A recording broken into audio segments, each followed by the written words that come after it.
There we go. Now we're live over on YouTube. All right. I have to move these out of the way. And it is a hot mess.com in here right now, but I got to make some space because I'm all set up, but I forgot that I actually have orders to do. And so the reason why is last night was supposed to be orientation, and then I would have been able to like clear all this stuff out and put it back, like, because I don't keep all these machines like on that table or even in my office right now because I'm limited on space right now. But I messed up and forgot to send Bill about the orientation. Actually, I forgot to even open it up. So things happen, we're only human. And by me not sending that out, I knew that it would mean that some people didn't get the message, and they probably would have been upset about missing the official orientation and startup for the print and cut workshop. Oh crap, everything. Oh my God, what is going on with my card for my heat press? It's like, whoa. Jesus Christ. Okay, there we go. So I can move my stuff. But I knew that some people probably be upset. So I made yesterday kind of like an unofficial meet and greet, and allowed me to kind of also go live to talk about the program. If you don't know, if you've never seen like all of them, this is generation 1 of the cameo. So this is the first one. I have 3 of these.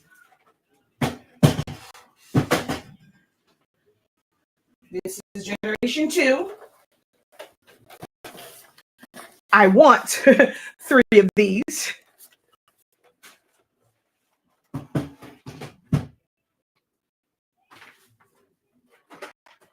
Generation 3. Some people love it. I barely use it.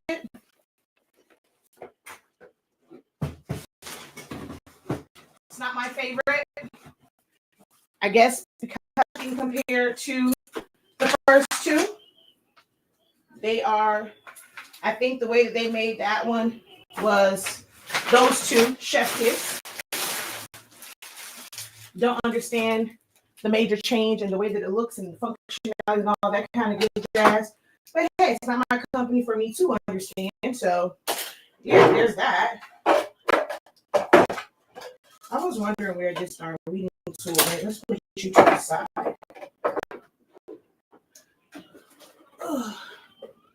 And then of course the 4.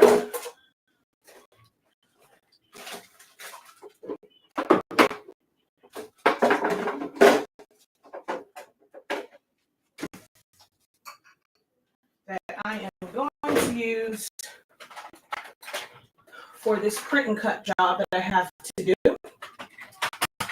All these tape. This 4 generations of this now. I have the 3rd one. Don't know if I'll ever get like, I don't need the 4th one, but I did always want the original and the 2. But there are 4 generations of portrait. I have to actually unbox this today before class.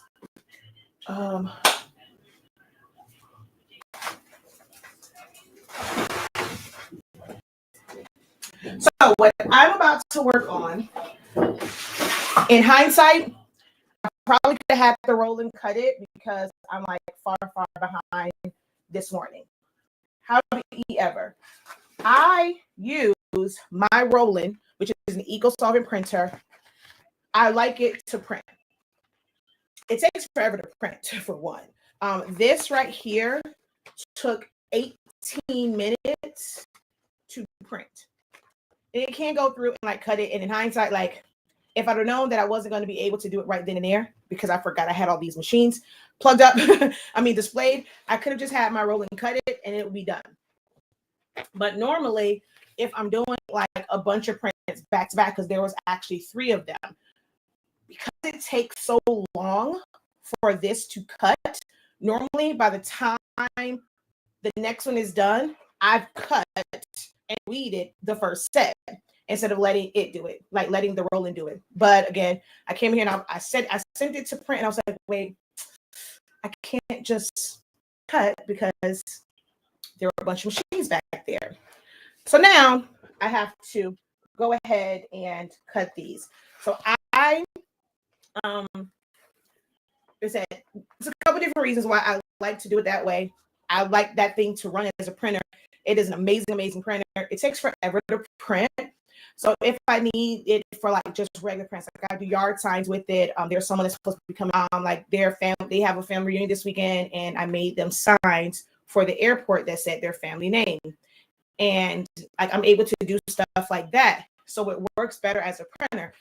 I try not to like have it cut. There's a lot of people that use it just as a printer. Even when you have the really big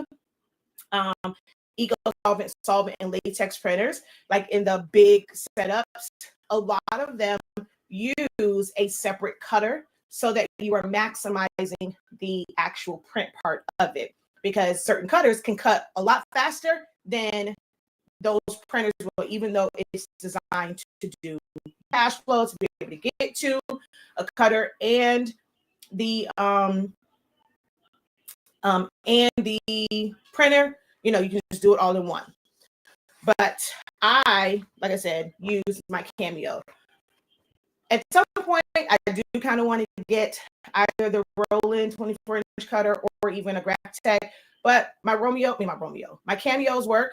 I could also set this up as a print and cut for the Romeo because that's a 24-inch printer, and I probably would get more bang for my buck with it because I will be able to take up the full, well, it's not really 20 inches. This with my Cameo, I can only do 12 by 18 at a time. So that's that.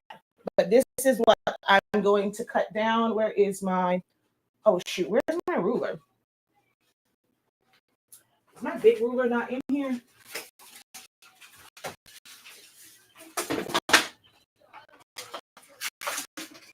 I think it's in the closet. Yeah. So I'm going to cut these down, and then I'm going to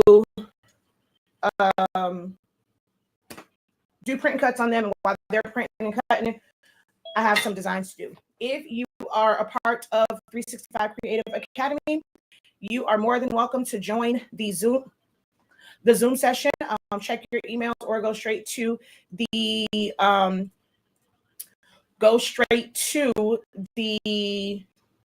academy, go into the creative zone, that community, and you'll see the link if you want to hop on the Zoom.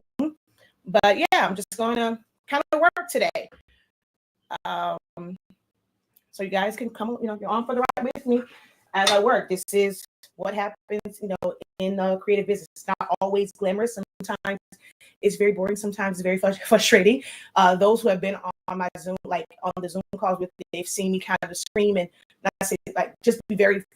And today is one of the days where I have 1,000,001 tasks to do. I have to do this. I have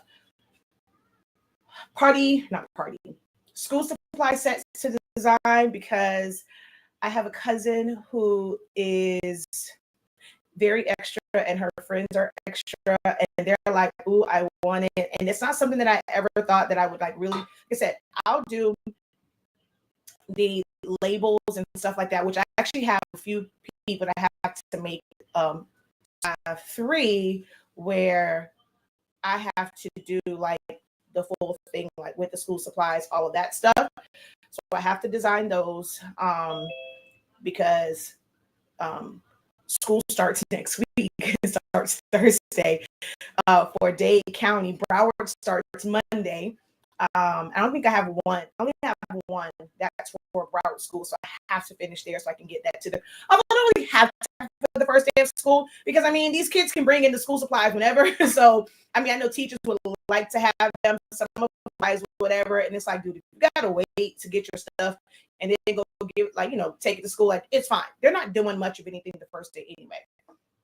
But I would like to get that one done because they have school on Monday, but we have until Thursday. Then I also have senior crowns to do. Based off of how I set it up, I only have 5 slots for any kid that's in Broward because I can kind of get them done before Monday. And then I have 9 slots for any kid, any seniors that's in Dade County. So I'm not sure about other areas. We do senior crowns here. So I have that to do. I have print, which is like, it's throwing me off. I really wish I could have done the orientation because now I have to like stop in my my original schedule for today. Now there's a monkey wrench in it because I have to do the design and print and cut. And then like tomorrow, I still have to do some last minute stuff for MJ because he decided at the last, well, not really the last one. He did tell me when we went to orientation, was it last week, that he only wants to wear black pants. He doesn't want to wear khakis. He doesn't want to wear the shorts. Like, sir, seriously. So now we're on a mission to find him at least black pants to start the school year off with. Having shirts and stuff like that. So it's just, I have definitely overbooked myself unintentionally. So I'm a little stressed. I am a little stressed. I figure if y'all are on with me, I won't panic so much because I want to like freak out. So here's why we're here today for Friday Vibes with Shakeya the Professor. Okay. But hello to everyone. If you are on the Zoom, it works out better if you can unmute and ask questions if you have to, whatever. I know someone says listening while I'm at work. Hello, incredible greetings, but feel free to unmute, ask anything because your girl is working. This is when I say you're gonna behind the scenes, you're gonna watch me work. This is not something that's teaching. Maybe you will learn something from watching my process, but it's not me like calling out every last like little thing that I'm doing. But if you have a specific question, feel free to ask.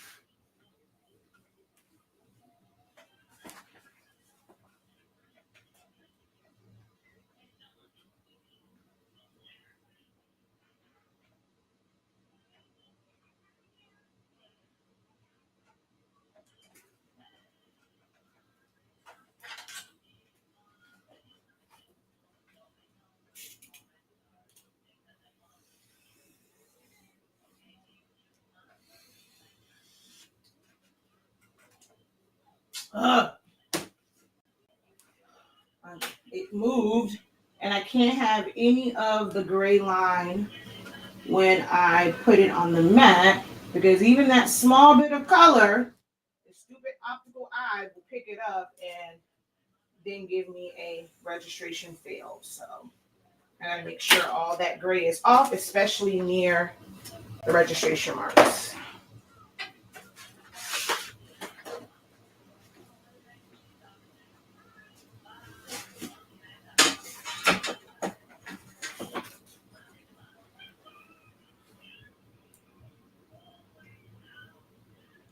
Hello.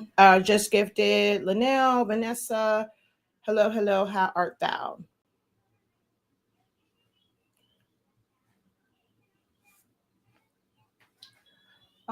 Hey, Cats. Hey, Kita. How are you? Oops.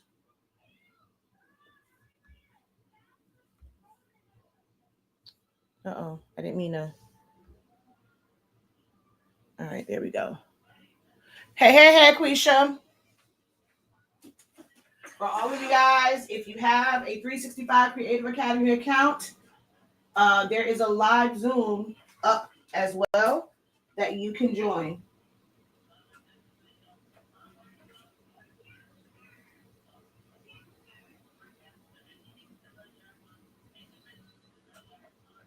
And this may seem like it's taking a while, but like I said, normally I'm doing these 1-to-1 and it takes 18 minutes to print out the other one. So I'm normally able to like cut it down. I have to cut these down because this is not like the other ones where you can kind of just line it up. And I don't like doing manual registration marks with my Cameo. And so it has to be like in the right spot. So I have a little box around this that I am cutting down. I just have to, you know what? Let me move. The issue for me right now is this stand, which I have it like on different sides of my table, depending on like camera angles that I want for different things. But right now, it's in the way. Oh, that's another thing too. I have a teacher whose school starts on Monday, and they have some canvas bags that they got from, I think, Hobby Lobby.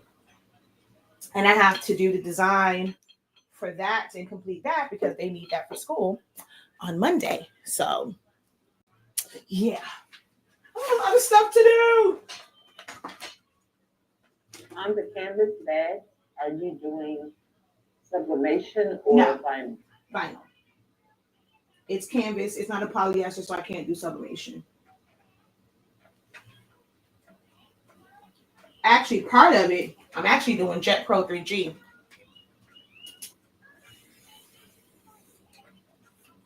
Oh, okay. Does Jet Pro 3G feel different than vinyl or about the same? To me, it's about the same. I mean, the only thing is like transferring stuff. You know, it's easier when you're doing printable vinyl. But to me, it's about, I mean, it is a little bit different. It's a little bit heavier. It sounds different. It sounds like paper. But for the most part, how they operate and like how you utilize it, travel, they're the same. Now I have someone that wants to do different transfers and they don't like feeling it. And I was explaining sublimation to them, but they're like, I want to do it on dark colors. I'm like, well, can't really do that with sublimation. So that's why I was trying to figure out if that was a different option. Well, see, that's the thing. They see that they'll see these shirts and stuff, and when they don't understand when it comes to like color shirts, sublimation is the only thing that is not topical. So, you know, they want that feel of that, but you can't really get that. The only thing that might come close would be water-based screen printing. But with water-based screen printing, the fibers, like as you're washing it, it comes through that and it starts to look dingy and raggedy, you know, after a while, like after a couple washes. Plastisol, that doesn't happen, but plastisol is also heavy. DTG, if they are using halftone and they're like putting the little holes in it to make it a little bit airy and everything is not solid, that can feel a bit softer, but you're going to still feel it. But you can do it with that because of how it prints. But there's a certain way that you have to set that up so that it puts those little circles in between.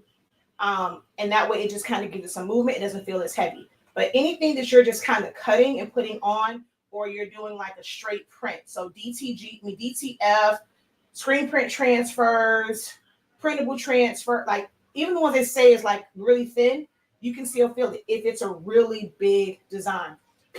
Some people complain about just regular vinyl, and you have regular vinyl on all types of stuff. Let me tell you what was so funny, right?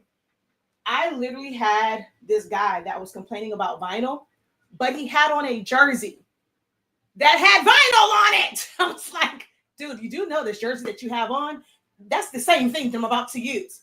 Oh, really? I thought this. No, it's the same thing, homie. It's literally the same thing. And some of it is heavier because, like on basketball jerseys, they use the like it's like twill. That is just heavy, and then they embroider around it. So because they see the embroidery lines around it, they think there's something different. No, homie, it's vinyl. So you do like vinyl, and then they're like, I don't like polyester. That jersey you have on, guess what? That's polyester. Really? Yeah. So people just say crap and they don't realize like how much of this stuff that they're actually like it's on their clothes and the things that they wear. but they just want to give us our hard time and just like, I don't like it like that because like maybe some like they've seen an all over shirt, like they want that and don't, they think that because you're able to make things like customized. Oh, well, I don't like that should be the joy of coming to you. I want this. Like I know in the store I have to accept it this way, but I want to come to you for you to give me exactly what I want, how I want. This ain't Burger King. You can't have it your way. These materials work a certain way. So I just don't like, I don't spend a lot of time trying to figure out how to please you, please customers, fit their needs. This is what it is. If you don't like that, then you don't want what you're asking for because this is how it's done. So I don't waste my time trying to figure out and go work. This is the options. I don't like that. That's nice. I'm not saying I'm gonna say it like that, but basically it boils down to that's nice. Then I can't help you. Well, all right. Thank you so much. Hopefully we'll be able to service you, at a later date and call it a day. I'm not going back and forth with anybody because I know what the process is.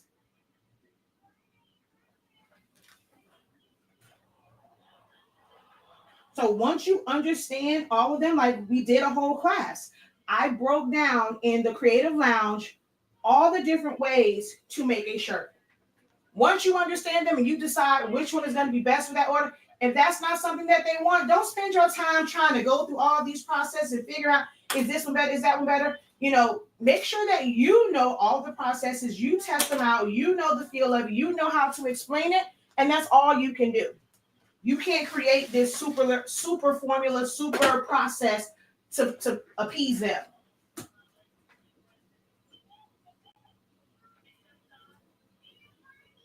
That's like with printable transfer, like when you use the eco solvent, there is a material that's called, like it's like a dye block. Because when you're pressing onto polyester and its colors, it will transfer. Oh my God, how did I not see? How did I get all the gray out? It will basically, like the dye will migrate. And if you have something that's light, it will take over. So we use what's called like dye block printable vinyl. Well, when it comes to that, the color is not the same as like the other vinyl. It's not as bright and vibrant. It's definitely more of a matte finish on it. And so they're like, I've had people, they don't really care for that look because they've seen my other prints and see how vibrant and like almost like shiny they are. It's not even might have been shiny because there's some matte ones where you can still get great color. But the way the dye block is, to me, I don't like really using it for things that have a lot of color in it because it's like it just doesn't pop as much, not saturated as much. So I have to let them know that, when they're ordering that this is the only thing that I can use. If not, your white letters will look pink because you're putting it on a red shirt. And I will say for me, that having that knowledge and being able to stand on business on this is what it is, and being able to explain it to them is why my customers love me. Because when they want certain things, I'm not just saying no. I'm able to explain, like, technically why. Like, if I have to explain it, I'll explain to them why it can't be done. And then they appreciate that. Me being able to explain to them what's going to be the best option for what it is that they're trying to do, they appreciate that. So make sure that if you're going to do this business, you get as much information and knowledge as possible. Like the stuff that's boring. I know you want to just always work on the stuff that's going to bring you money in and the orders. But if you're privileged enough to just be starting this and it is not your bread and butter, make sure that you are investing your time to learn as much as possible so that you're not spinning your wheels and trying to make something out of nothing. Like it's not possible, but you don't know that because you didn't take the time to get the proper education. So you're spending unnecessary time on things that you should not be spending time on, and spending time trying to figure this out and make what it's in their brain work, and it's never going to work.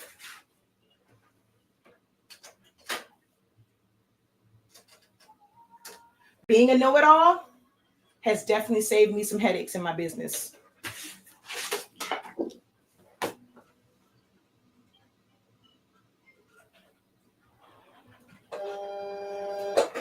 I really should have pulled a new mat instead of having to tape that down, but it is what it is.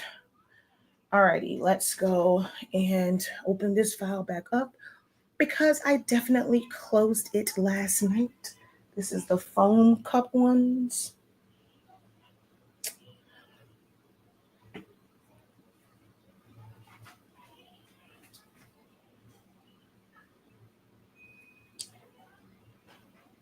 I'll let you guys see. So let me I'm gonna do my best to try and talk through certain things with the people on Facebook and YouTube because I'm not gonna keep going back and forth trying to share this screen. Like it takes a lot to do on StreamYard, but those who are on the Zoom, I'll share my screen with you guys. So again, if you have an account, to go ahead, hop on the Zoom. You get more access to stuff by being on the Zoom.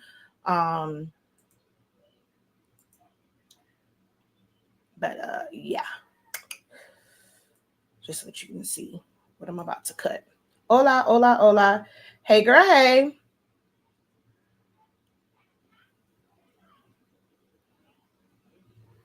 All right, I believe I already have this set up to cut the inside of it. So I have a bleed on this, which I just put all of them together. I did one big offset and, oh, wait, unavailable. What for, Harpo? What you doing? And this, like last night, someone was asking about the machines being Bluetooth and not having to hardwire in. I just heard it click. I'll give anything for it to be hardwired in sometimes.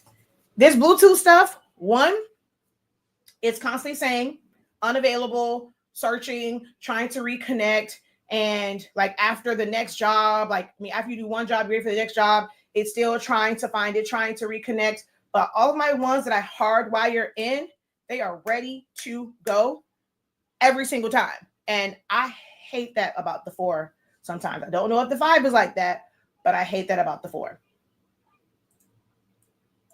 Okay, yeah, so this is set up already to cut the right way. We're going to put this on 2. You can change your settings. You don't ever have to use the setting so never pay attention to my top thing where it says like what the material is. Child, that is not the material that I'm using. I'm going to go in here and I'm going to change these settings every single time.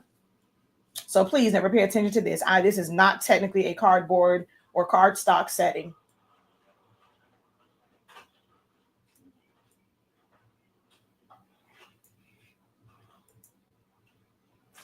Oh, I closed it. Whew, Jesus.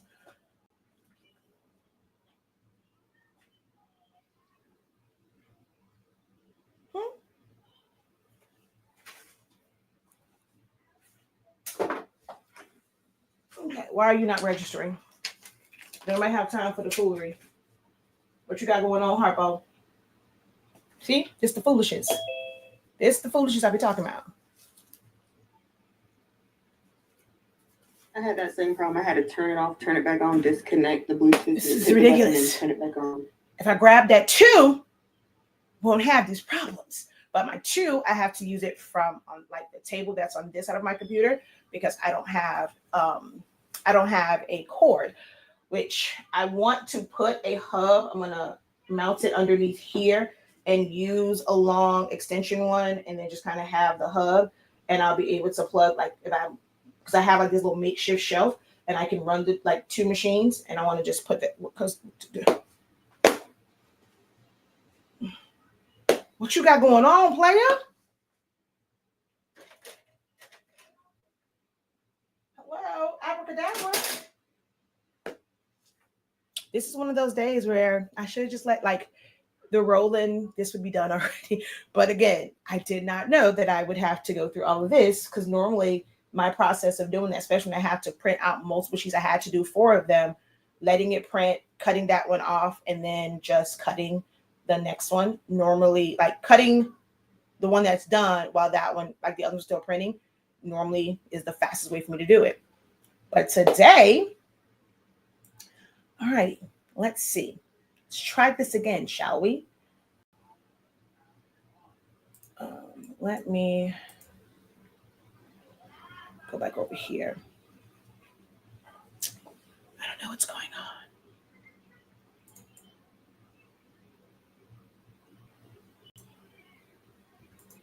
on. Okay, the whole thing is moving slow.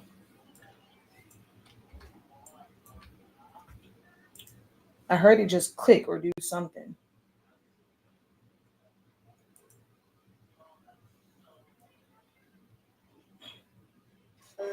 Okay, there we go. Oh wait. Oh, wait a minute. Not you want to act crazy. Oh, Harpo. Okay. It's because you got company watching.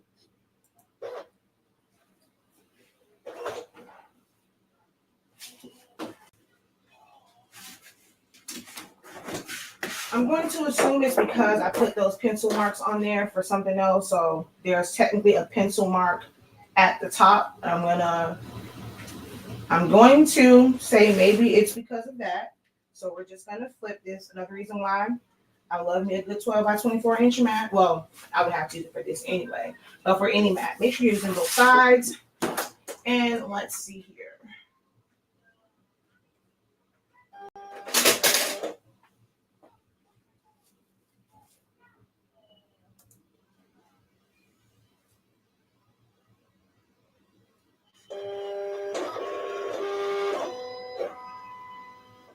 Oh, no.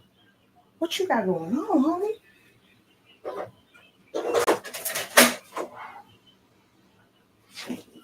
I swear, if this little piece is what's picking up, Harpo, we gonna fight. I promise you.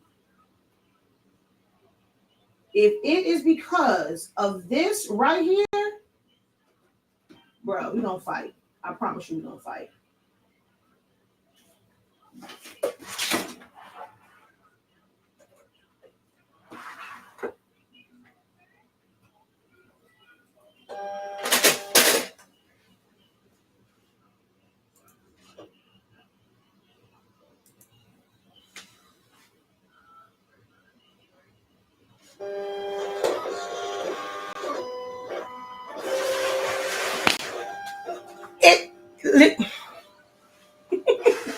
It was literally this much of the gray line, like not even that much of the gray line left on there, and it wouldn't pick up.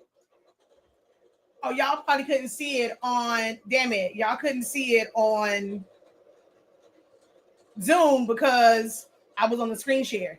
It was literally this much left. Let me make sure ain't no gray near this registration mark, because I know you lying. But that's the thing with print and cut. When it says you can't have any additional color around those registration marks, nothing. It will pick up on the slightest bit of color if it's anywhere in that restrictive area. Oh, y'all can't really see. Oh, wait, no. Y'all can see. They can't see. Okay, hold on. There we go. All right, so that's going. I now have to gather these Care Bear images. I gotta first find them. Now, I don't know if there's a way for y'all to split watching that or if you want to watch that, but I'm about to share my screen because I know that I have Care Bear images. I just don't know. It's been a little minute since I've used them. So now I gotta go and find. I have stuff. I gotta at some point get a little bit more, like reorganize my files because we've gone through a couple different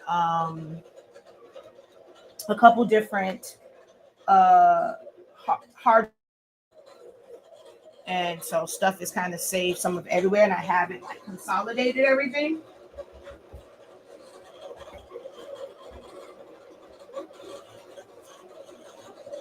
All right, so there's that one. I'm going to search under T-Shield Care. Actually, I'm just going to put Care because I know sometimes I have it where it was split. So let's see if I change this to Care instead of Bear. Care Bears. Baby Care Bears. Care Bear green, pink Care Bear yellow. And I know I have them because I did an event where I did these really large cutouts of Care Bears. So I know I have images of Care Bears, and that's the theme for one of the sets of school supplies. Crack fans. Ooh, please hold. I had it on my list and I forgot. I need to ask Nakia how much for crack fans. Hold on one second. Before I forget, because I had it on my list and I do keep forgetting. So let me go over here.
Because I almost forgot. Okay, that checked off the list. Oh, Jesus. So Sandra says, what do you think of the Clack fans? My grand love's mom wants me to do some. I mean, I don't do Clack fans. I don't like this. Yes, my love. What's that? Oh, the cone. Your favorite. Thank you, my love. Your favorite. I am personally not a fan of Clack fans, but I am just one person. So to say what do I think of it, if that is what they want, I mean, you can go ahead and make it if you want to go through that process. Those who have a smaller printer, they're having to split the image because the height of it is like pretty much right at 13. And then, you can't really print edge to edge fully when you're doing 13, like when you're doing, well, you can't print at all. When you're doing an extended print, when you're going to tell them the printer to print 13 by like whatever it is, like 24, whatever the number is, you have to put in there 12.95. So you can't truly go edge. I'm going to stop sharing. So you can't go edge to edge. So you're going to have parts that's going to be cut off. Now there are some fans that are smaller and you can use your 13-inch sublimation printer. But for a lot of people, they end up having to order transfers if they don't want to split it. So you have to decide if you're able to do them or whatever. I don't make them. I design for them, but I don't make them. I have no desire to make them, but I do design for them. And then I have someone that will make them for me. But so that's up to you. I personally don't like them. I don't like the sound whatsoever. So me personally, I don't like it. Why am I on here looking crazy? Oh my God. If y'all see how this has me looking. Oh my God. I look absolutely crazy on there.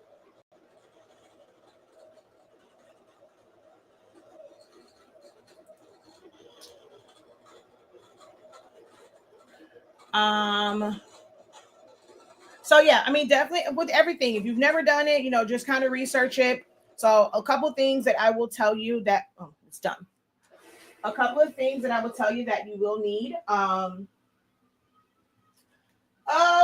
my gosh, no, what the hell? I'm going to print this over again. What in the hell happened? Oh, it's only on the end one. No, it's only on that row. Did I move?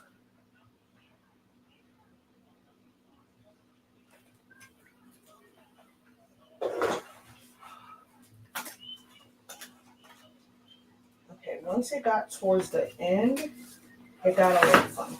It's not bad, but I might print another page of that.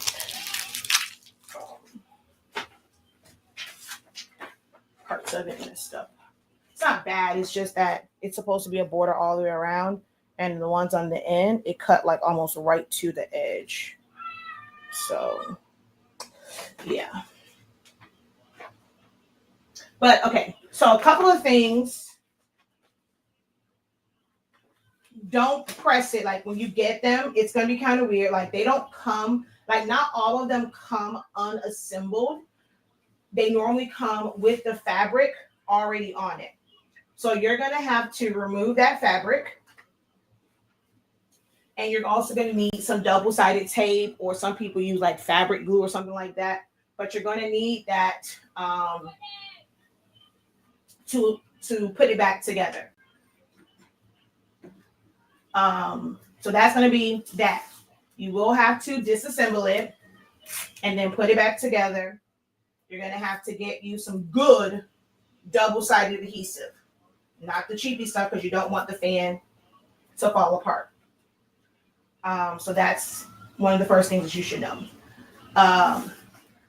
If you've never seen them in person, you will see the adhesive, like on the sublimation ones, like that fabric is really, really thin.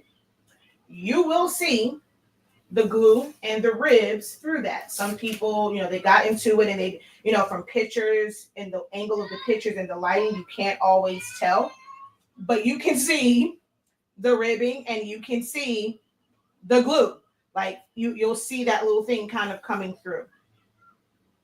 So be mindful of that. Let's see what else.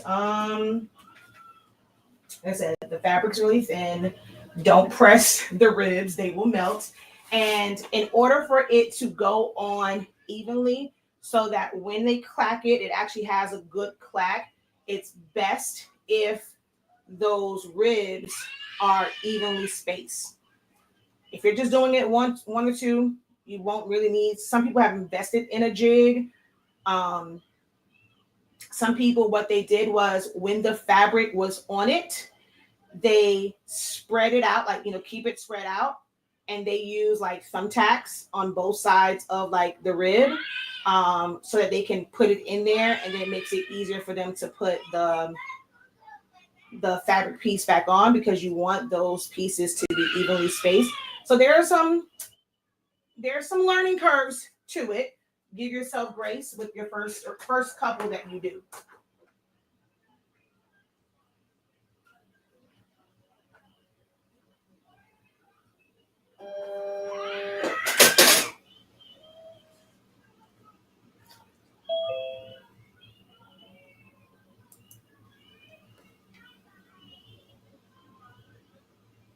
No. The screenshot that was there. Each one of that. I was like this, like where it, like the thumbnail that it picked, like where it, like, when you're first coming on to, like, someone wants to just come to the video, I was on there looking like crazy, like in the middle of like saying something. So no, it definitely looked weird.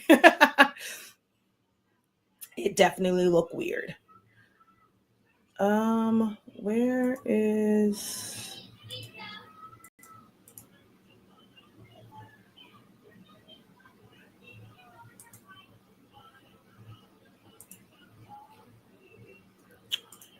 All right, what are you doing? What I don't have time for is to play with you today. This is what we don't have time for. I have things to do. Bad enough, I'm going to have to probably reprint one, just because about 4 of them are messed up on that one. Don't play with me. Please. Don't nobody have time for this. I'm going to pull out the 2 and hardwire it in. Don't test me. Please don't test me.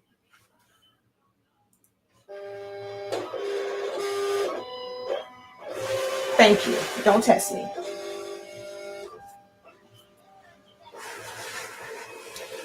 All right. Let me take y'all back over to screen share.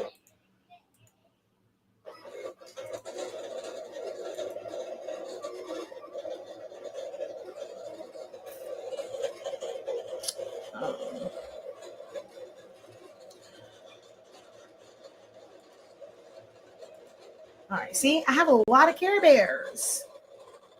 Ooh, this one has all of them on it. Perfect. Well, not all of them, but I love this green one. I like her. I like this one. I like this one. So we'll see. So we're gonna open up this one because that has quite a few on there. And then we're gonna bring in her, and we're gonna bring in this group. Oh wait, look. There's my file. I wonder if that's the file that has everything in there. Large icons. Oh, yes, yes, yes, yes. I like the high five one. I am yes, loving this one. Okay, so I probably have never traced and detached these. Oh no, it's right here. Yes, yes. Okay, so I did. Okay.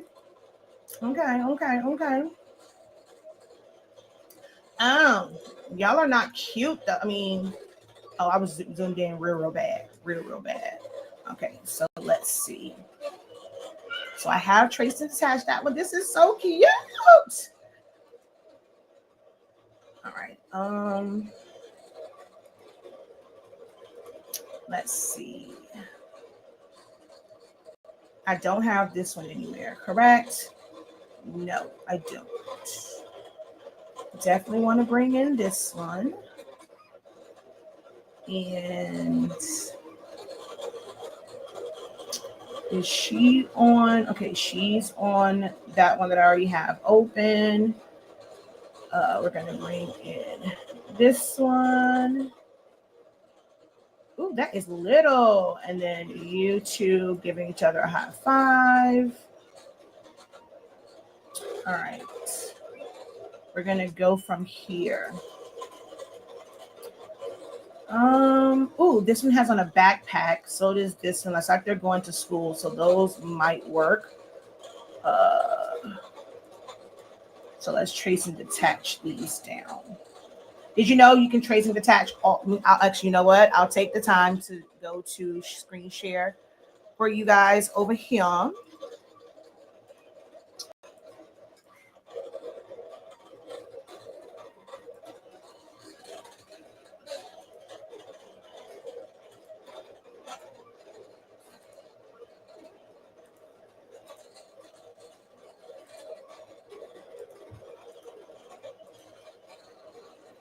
right.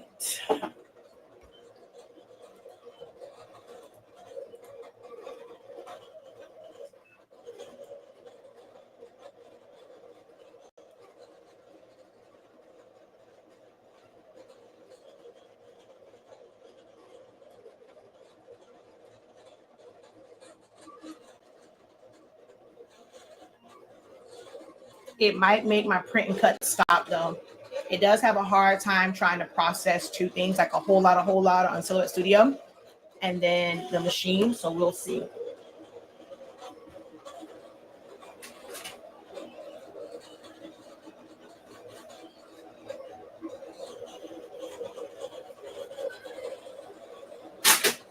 I may have to print out, instead 4 of those.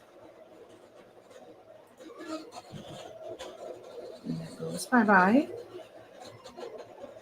And then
I'm not going to use any of these, so I'm not worried about removing that part. I might use that one.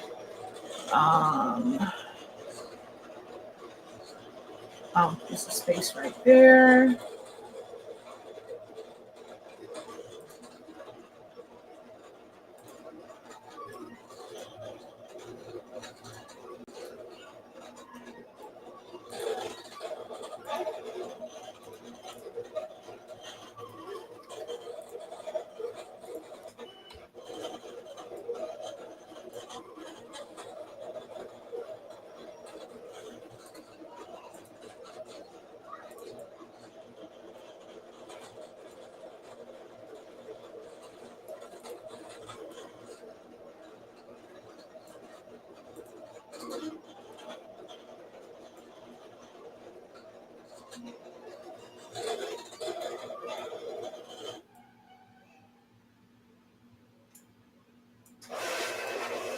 All right, let's see how these came out. Oh yeah, I don't know. Something once it got down to the last ones on this one too. So it may have been me. I may have moved it because all the other ones are fine, but once it got down to these last ones, it shifted for some reason. So I may have moved something for it to do it the same exact way on all of them. I may have made a mistake and moved it after I saved it. Cause yeah, it's the same exact way on both of them with these last ones. So I think it's not even on this row. So yeah, I think I'll just print out, like I said, 4 more. Well, I'll do a whole other sheet and just make sure that it's in the right spot. Incredible greetings, Shannon from Southern California. I'm just working. Feel free to ask questions. Just kind of have conversation. Same thing for the people in the Zoom room. I just knew that, like, I opened up the Zoom rooms because I assumed that you guys will come in and actually talk to me, but I guess not. Ooh, what was that?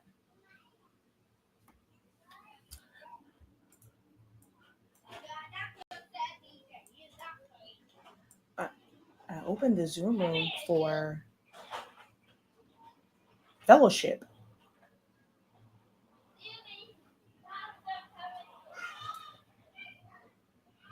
Oh, Samaria's here. Did my cousin call me, or she just? I hear a kid, so I'm guessing Samaria's here.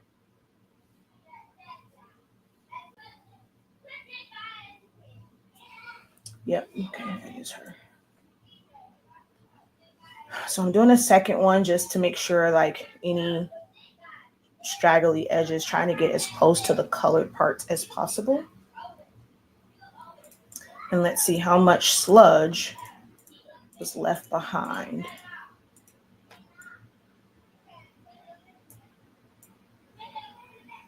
Quite a bit. So see how it took away like these edges that kind of fade off. So now when they're print and cut, it's like right next to the edges, nice clean lines.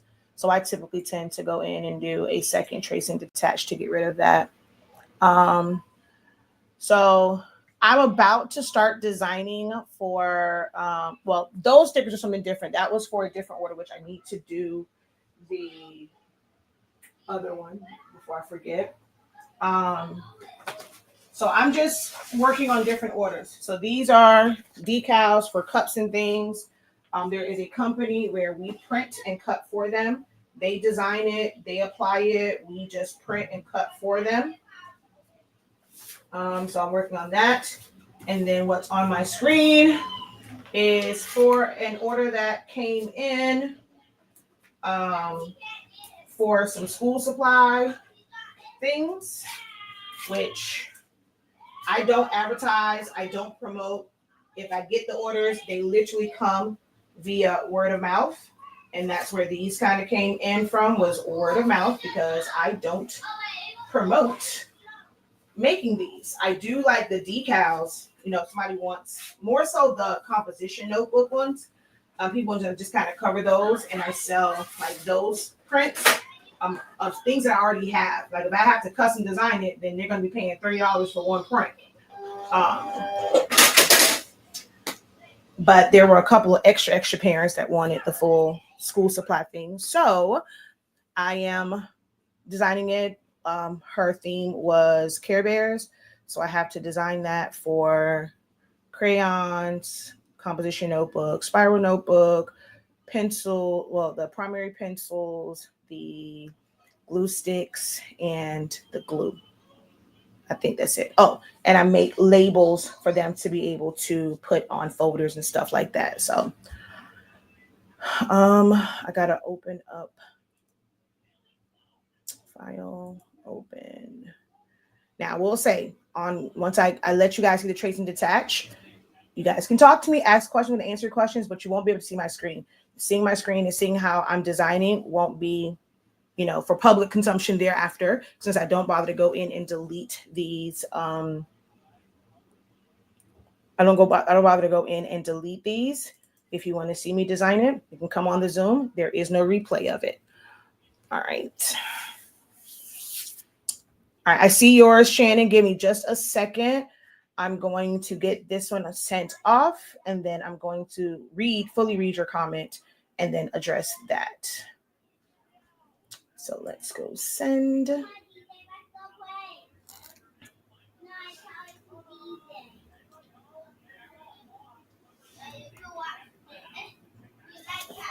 Okay, well, wow, that's taking forever. I'm on a struggle bus right now. So I brought 4 SVG files from Etsy, and I don't know how to get them to my Silhouette Design Studio. I do have the deluxe upgraded version of Design Studio. So you just open them. So what you'll do is I'm not sure how the file came in from Etsy. If they made them like individual files, so they're just SVG files. Normally with okay, I'm like, what the hell? Normally with SVG files, there's no icon for SVG. It is just it'll either be like the Internet Explorer. Sometimes it'll be the Chrome logo. Depending on what your web browser is, like your main web browser is normally what it will show up as, but it will say, you'll know that that's like the SVG. It'll say SVG document. And you can either just drag and drop it into Silhouette Studio, or you go File, Open, and you open up that SVG, and it's inside of Silhouette Studio. Why are you not set up? Oh, damn it, I didn't mean to go design. Send. Why are you not set up with your cut settings? I'm so confused. Come on. Yeah, I think I don't know. I was tired last night. I did something weird because why are you not set up already to cut? All right, unfortunately, I'm going to remove this from, I wasn't intending to really show this design on the live video. So my bad. Please hold, because what the heck is going on here?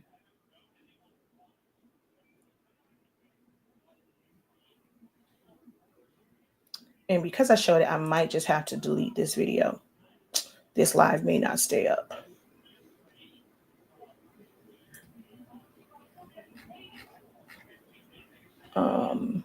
Or it'll go into private for my own private consumption.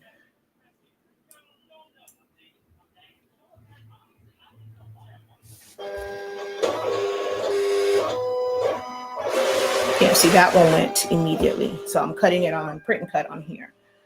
All right. So let me go back to here and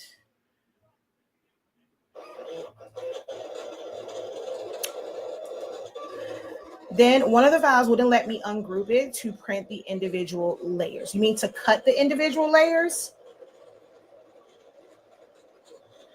If you're trying to do cuts, every designer is different in how many layers they will, not how many layers, how many times they ungroup.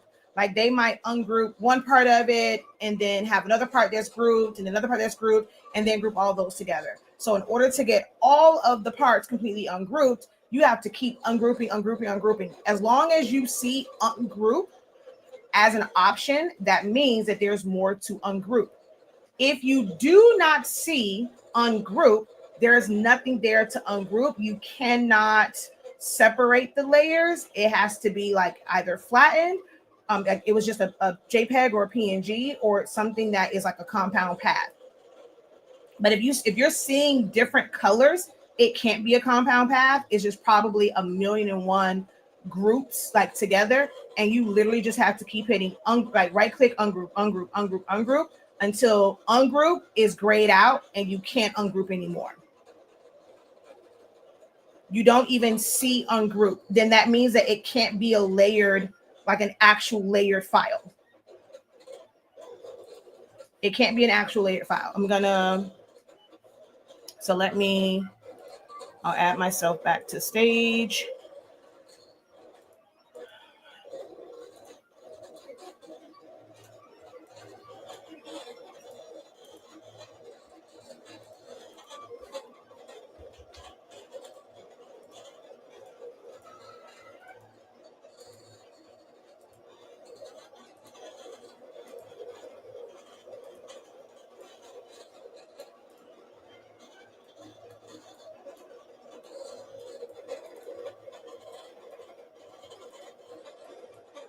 So if something looked like this, probably won't have like the line color on it. Let's make this a different color.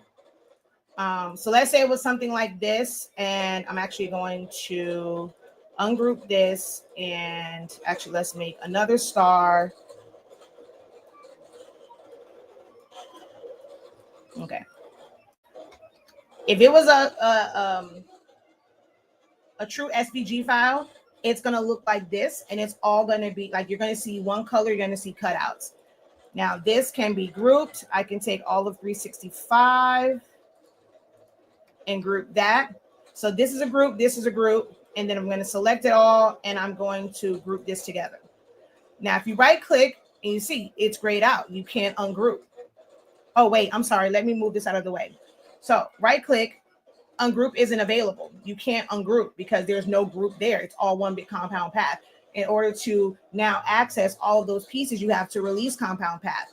Because there's no line color and everything becomes one color, most people freak out right here and think that they've screwed something up. You just have to add line color back to it just so that you can temporarily see them.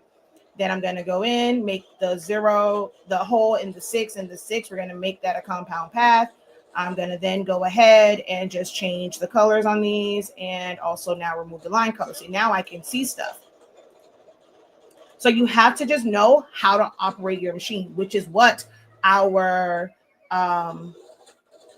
Essentials of Silhouette Studio, it's designed for. All of these little things that most people on videos are going to show you, like, they say, oh, it's for beginners. They'll show you like, oh, this is how you start text. This is how you do that. Like, not breaking things like that down and understanding that when you get different files, our class is different. We actually go through those overlooked nuances of the program, like when you're getting files, because everything's not going to be this super, super perfect file. So I highly encourage you to look into our Essentials of Silhouette Studio training, because all those little things I touch on at some point. Okay. So I can't say it's a waste because I don't see it. Now, if you would like, I don't really need their file. You can always email me, theprofessor@hsink365.com, and I can take a look at it to kind of see how that file is set up. If they advertise it as an SVG file, it should be an SVG. So you know what? I think I just downloaded something. Hold on. So I want to show, I'm not sure how your file came in. So they might have it where they have they have all different file formats. So what happens for a lot of people is when they see, like, let's say, okay, I opened up this, right? I'm going to go to view large icons, right? What some people will do is, I can't see what's here. So they're going to click on this one and they'll drag and drop to open it, or they're going to go file, open, they're going to find that, and they're going to open up this one. You can't ungroup it. It's the design, but you can't separate, you can't isolate it. You opened up the PNG or JPEG version of it. Now, The other ones, there's no image there, but they represent the same thing. This one is for AI, but if you have Business Edition, it will open. This is an EPS file, normally used in like Illustrator or Affinity Designer, things of that nature. But if you open up in Silhouette Studio, sometimes it works, sometimes it doesn't. Like the coding is weird. But this right here is technically an SVG. Oh my God. You gotta be freaking kidding me. You gotta be kidding me. What in the HE double hockey sticks just happened? The last, oh, come on. It's the last one. Okay. And that's my fault because I said I should have gotten a new mat and I did not. So these last two are all jacked up because it was bunched up. Luckily, I heard the door like sound weird. So now I have to reset this file up to cut. I'm going to add these two to the mix. And yeah, literally on the last two, I didn't even hear it start to mess up. Great. These are the frustrating moments of business. Great. So now I gotta set up that to print out 5 of those and 2 of these because the way it was set up, it was almost like the exact number. But yeah, so like let's say this one, I drag it in. See, it looks like it, but I will be able to, you'll see ungroup.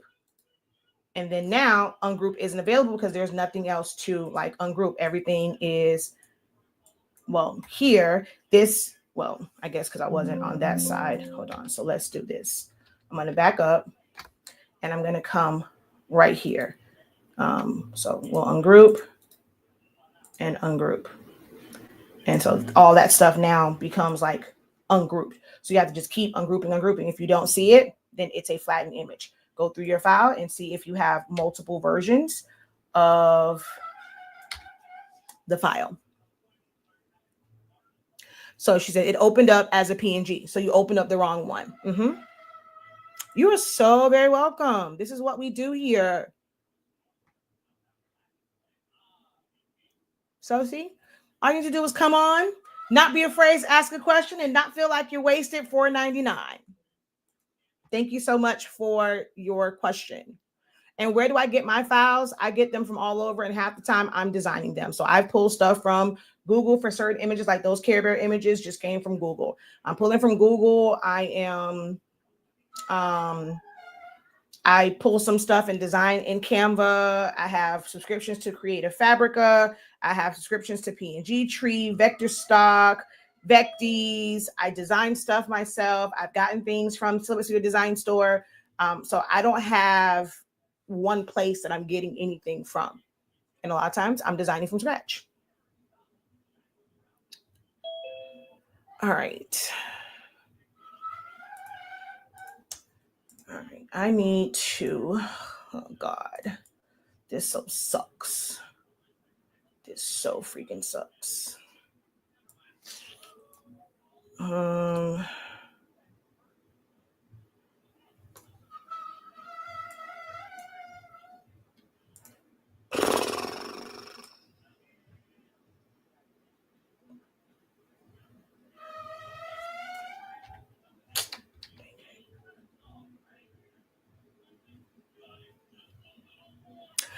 How do you take an image from Google and make it into an SVG? You can't do that for everything, and you end up having to trace it. So you have to do basically a manual, like a lot of times it might be like a manual trace. And by tracing, sometimes, okay, you have a trace feature in Silhouette. So I'm about to sit down because now I have to go in and actually fix this crap. So there is a trace feature in Silhouette Studio, of course. But there's a certain way that the trace feature works. So if you were on when I opened up and you had those Care Bears, that's not although those are representations of vector images because there are solid shapes, there's not a lot of shading to them. That is a vector image. It's saved as a PNG so I'll come over here real quick and I'll bring y'all back on real quick. So these are vector images, like they were designed in a vector program. The shading that you see is comprised of different colors, different tones, like a lighter one and then a darker one and then a highlight. So it's like the major color, a shadow, like, and then like a highlight. These are all made by strokes. These are made by like drawing it out like an Illustrator, things of that nature. This is not something that you would take and just easily make into an SVG. SVG means that it is vectorized. Everything has, it's a shape. So you would have to go in here and literally trace out utilizing your edit points to turn this into a vector, a true vector image, like convert it back to vector. Now, there's going to be some things that you will be able to, oh, wait, I just realized I was not supposed to take this part out. That's a part of the wheel. There are some things that you will be able to trace and just trace it and you're done with it. But other things you can't, but it's some form of tracing or manually tracing it. So you don't, and the reason why I say manually tracing it, you're not creating the design from scratch and doing all the stuff. And, the concept, there is something that is there that you can follow, and you're just going to use your edit points and stuff like that to manually trace it out and create a vectorized version of something. So it's a detailed process. I will say that.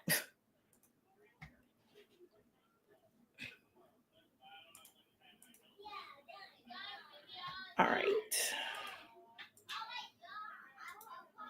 Ungroup.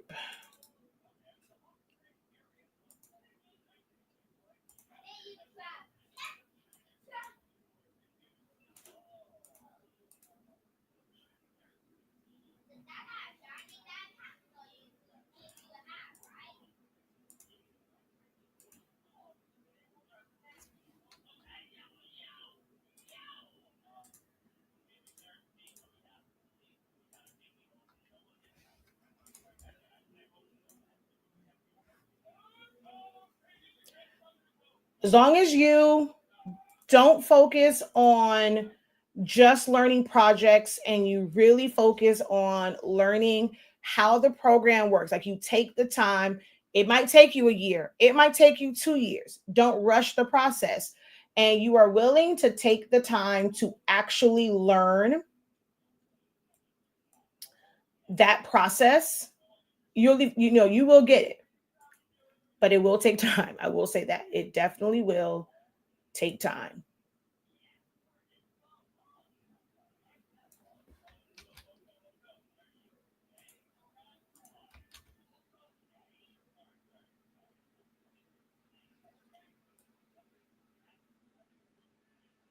Actually, you know what? I'm going to move all of this. Copy, new.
This is why I was trying to bring it in exactly how it was over here.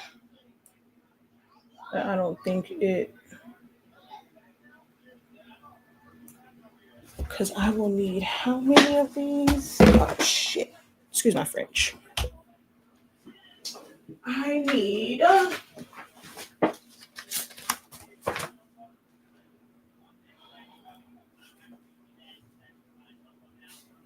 1, 2, 3, 4, 5, 6. Okay.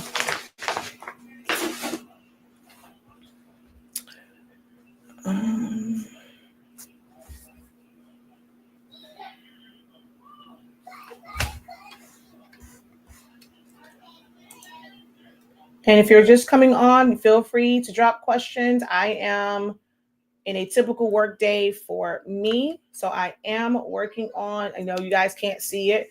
I'm on Sola Studio working on it. Those who are in my Zoom room, they're able to see my screen right now. But I am working on a print job order.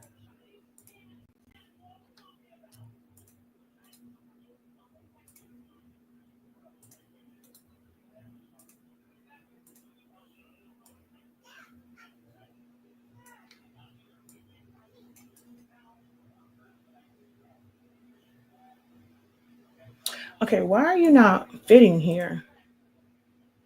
Oh, maybe just because the other ones were up further. I'm like, what the heck is going on here? All right, I may just have to switch y'all so that y'all are at the bottom because your head won't be near the registration marks. And then we'll rotate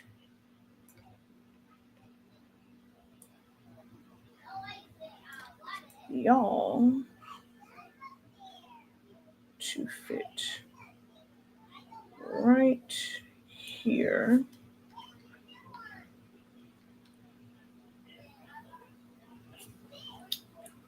And I was really hoping to get all of these on here to have an extra one just in case, but it is slightly overlapping. Let's see what we can do to fix and rectify this. Let's see. Can I move this down some and then back this way?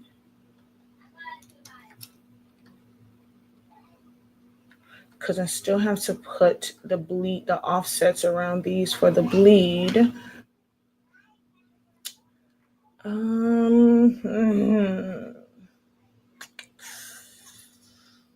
Okay, maybe if I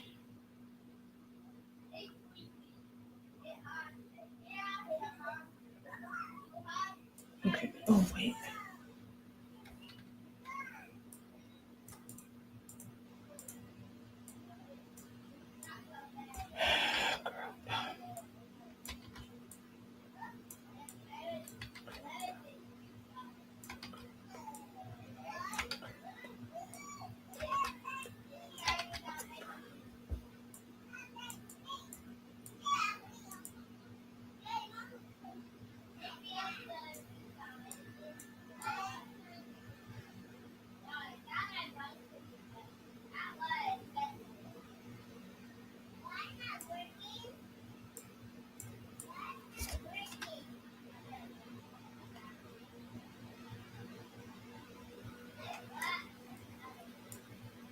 And just by rearranging it, we are a go with putting all of these on here.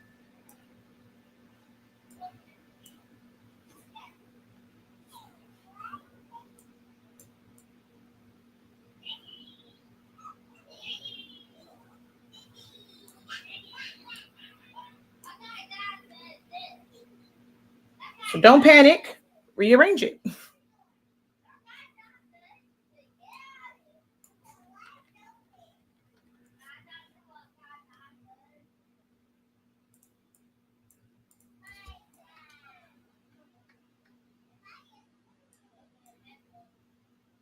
Okay. Let's make sure all of these are set to cut edge. Cancel.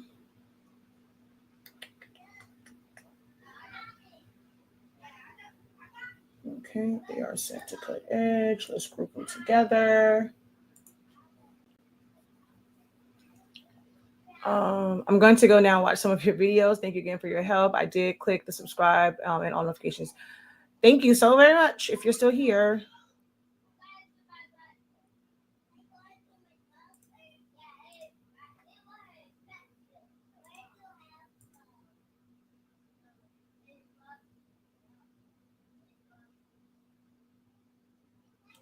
So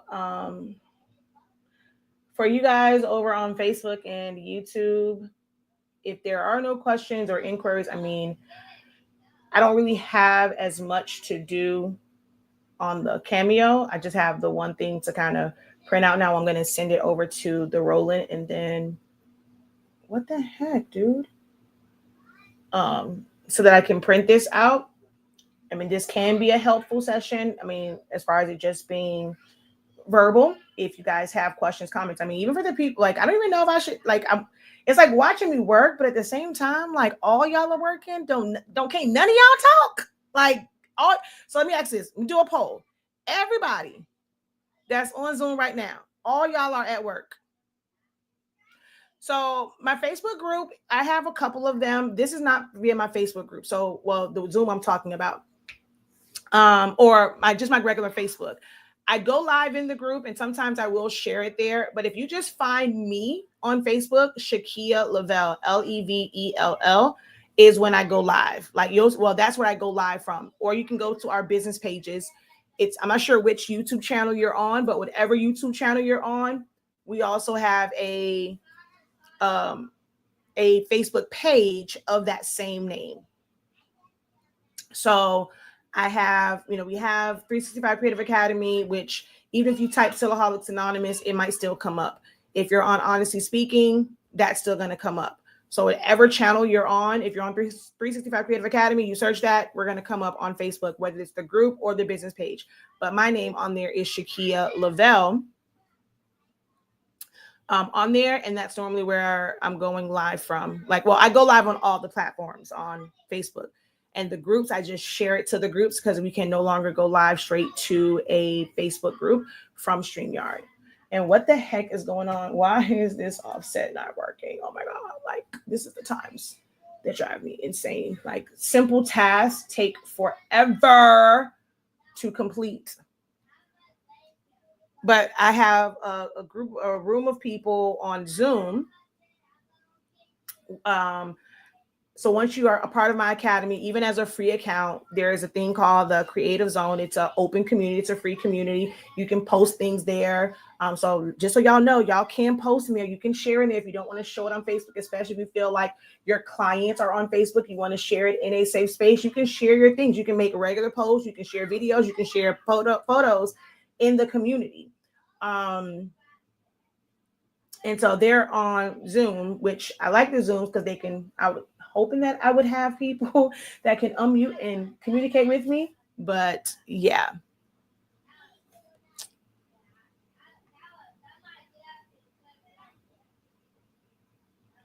Y'all have nothing to listen to though.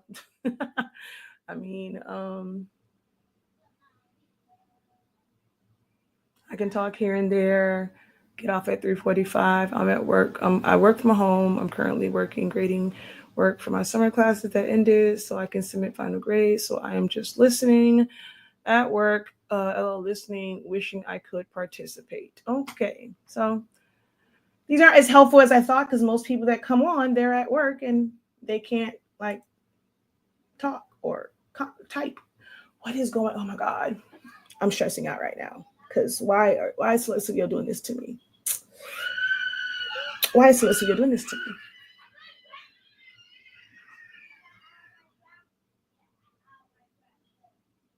And these are the things, and I can't design other stuff. I can't do anything because of this. And I understand, even if some of you guys at work, you're able to watch it. So just typing out something like a question, an inquiry, someone asked me, what's my thoughts on clack fans? You can pick my brain on certain things. Look here, at this point, I'm leaving this just like it is, even though this offset is going to be way too big. I'm using this as is because at this point, I don't have time to go back because I don't know what's going on with Silhouette right now.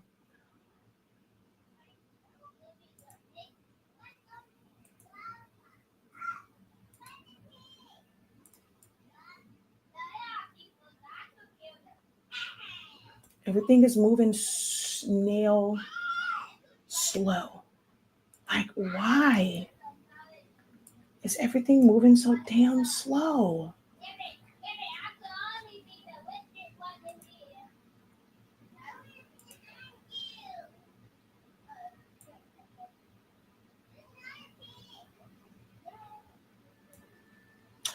Okay, so it's not me. For some reason, the offset, okay, all right, it's not me.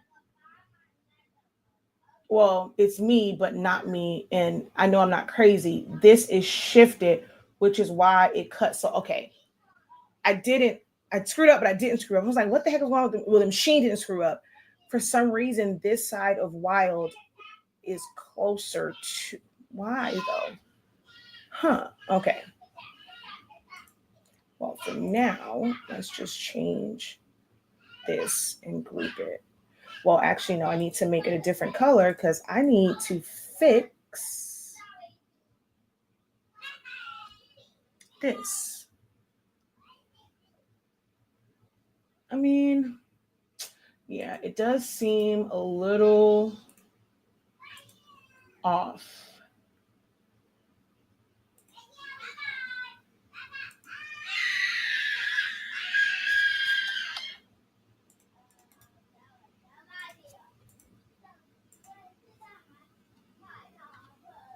That's what the issue was. It did move. I'm over here freaking out, and I'm like, why in the heck is this side so close? Girl, it was your fault. Girl, you moved. You shouldn't have moved. Alrighty, let's group this together. And then let's bring to front.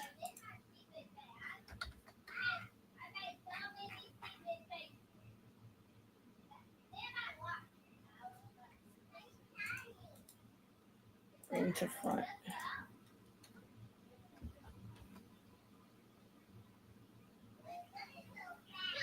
But why is it? Okay, that's okay. Bring to front. We are going to align. And then delete this one.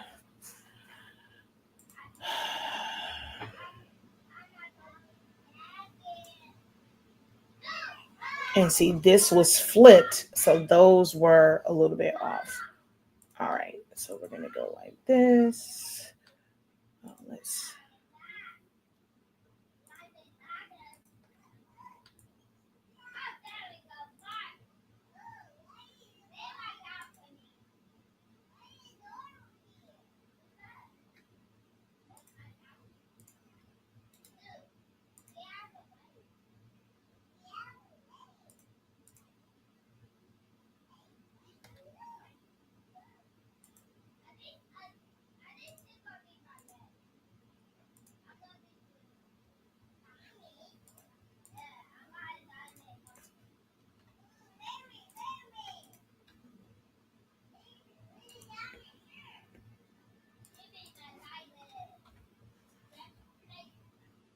And see, these are evenly spaced. So it was just those that moved. Okay.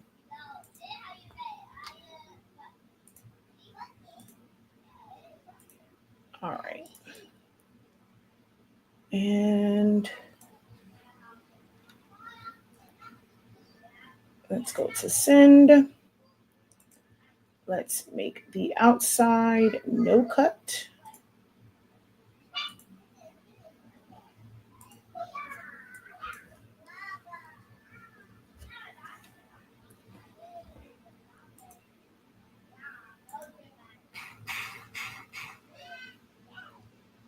That is no cut, and this outside is no cut.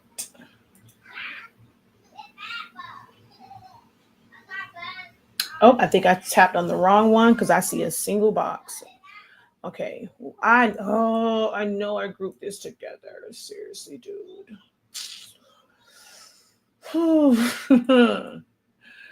Oh, It's okay, Shakeya. It's okay. It's only 4 of them that you have to do. Calm down, calm down. And you really only have to do 2. So just click it, do it. It's okay. It's not the end of the world. I know you want to get it done, but it's not the end of the world. There we go. Design, file, save as, save to hard drive. And I have to bring this printer all the way back over here. Bins, decals, reprint.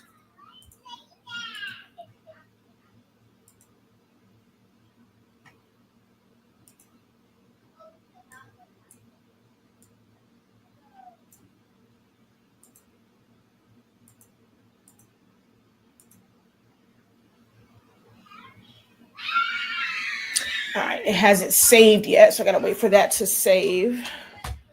Let me go try and move my machine. Oh, I don't have to move it. Yay. It's still here. Hold on, move it back.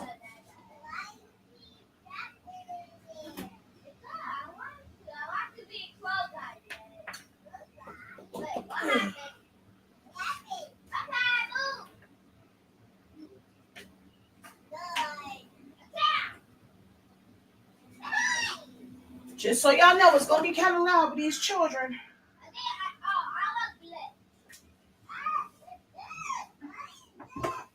I can't fully close the door. My rolling is in my hallway because it can't fit in my office anymore. So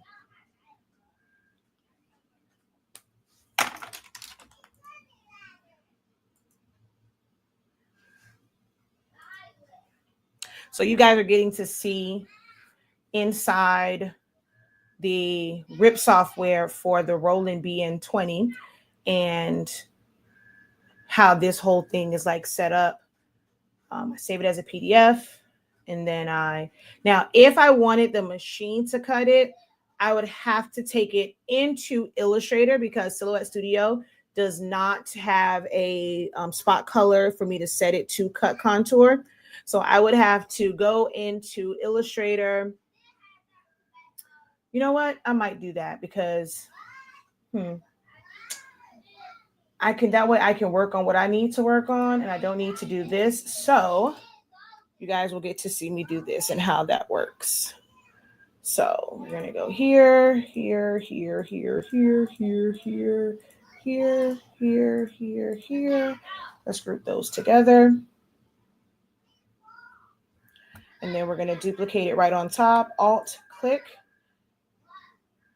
And then I'm going to weld. So I'm going to weld that all together and just make that green. And I'm going to make them a compound path so that it's all one. So you can see there's original image. There's like all of that stuff. I technically don't need the print and cut mark. So we're going to take that off. And it's a good thing I did because I would not have known where to cut this at because I forgot to put the gray box. So good thing I didn't go that route with that. So now we're going to go to Illustrator. Because that way I can continue to work. And that's the last thing I have to do. So it can print it and cut it all out. It just takes forever. Once it stops, it's going to take 18 minutes to print this. And once I hear it stop printing, then I'll let you know like how long it took to cut it out. So it's opening up.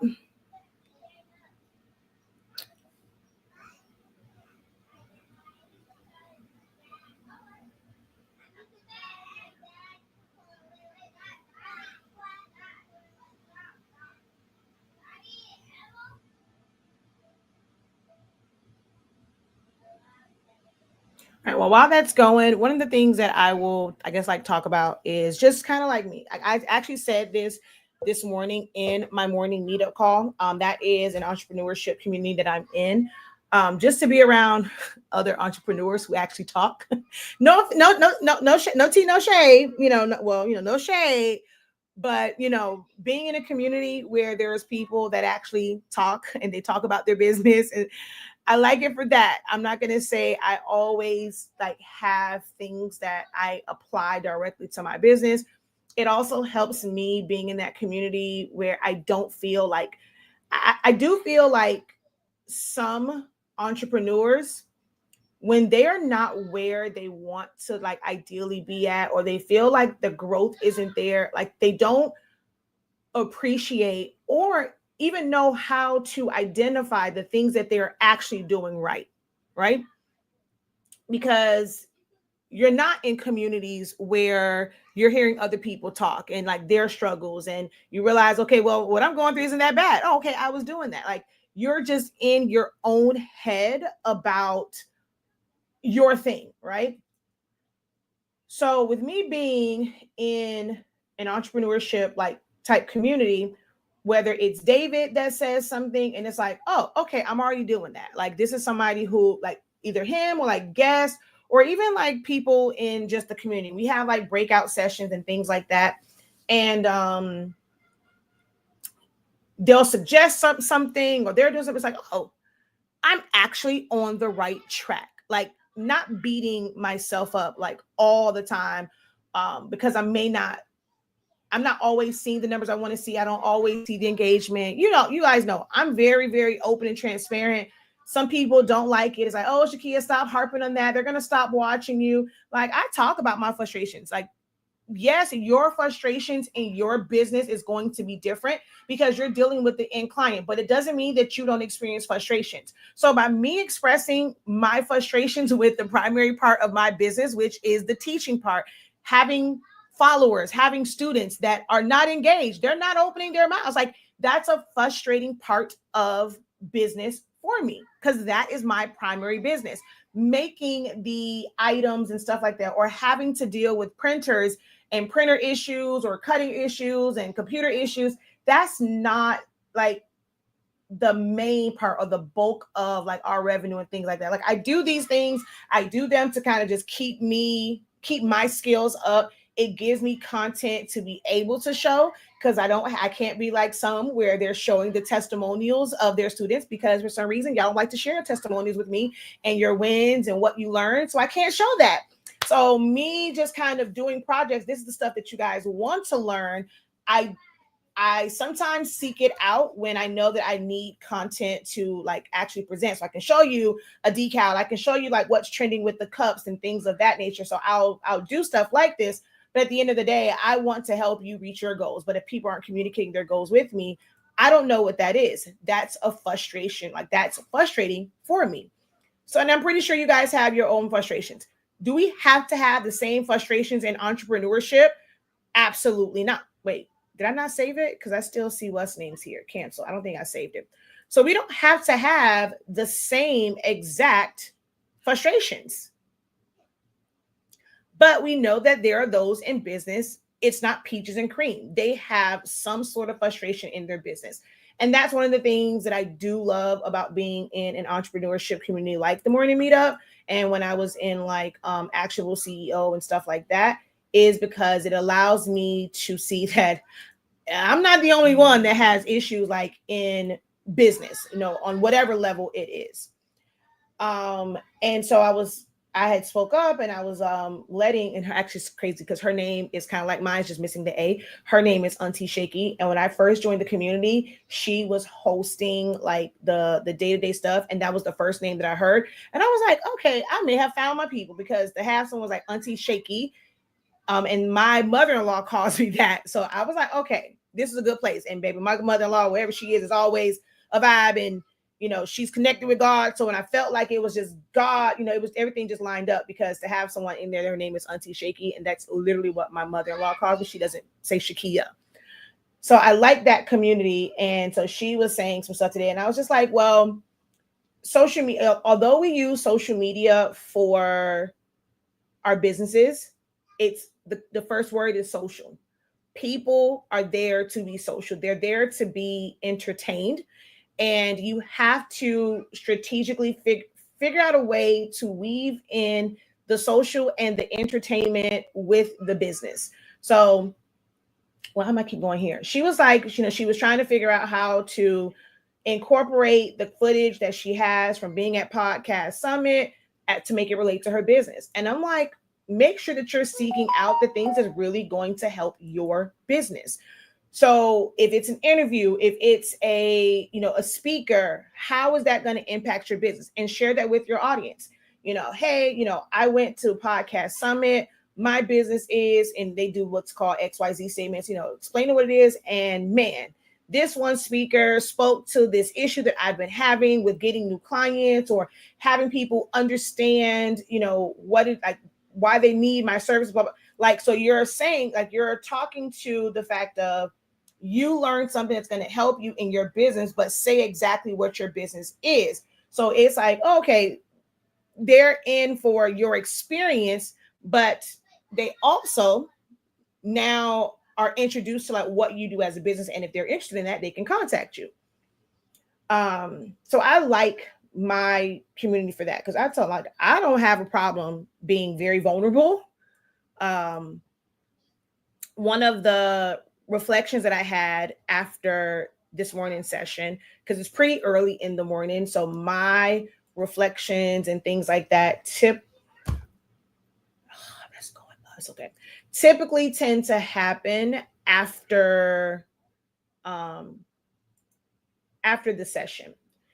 And one of the things that came to mind for me was I don't have to have it all together, but I am I'm further along than most people. So don't beat yourself up. You know, it's okay to be figuring things out. The one thing with entrepreneurship is you're always going to be figuring things out. It's, you know, as you change, even if once you reach a goal, you're not working towards that anymore. There's now a new goal.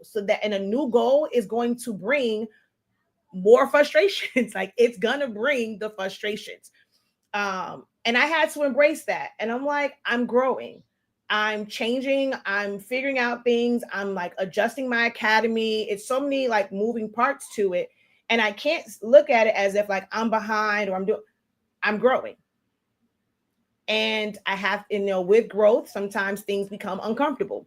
And I have to be okay in that unsure space. I have to be okay in that uncomfortable place and know that I'm not the only person that's experiencing this. Someone may not be experiencing my exact same frustrations, but they are experiencing frustrations in some way, shape, or form in business. No one's business runs like a well-oiled machine. We use that terminology, but no business. I don't care if it's run by billionaires. No business runs like where everything is perfect. There's going to be kinks somewhere, but what makes you successful is how you process through like those kinks.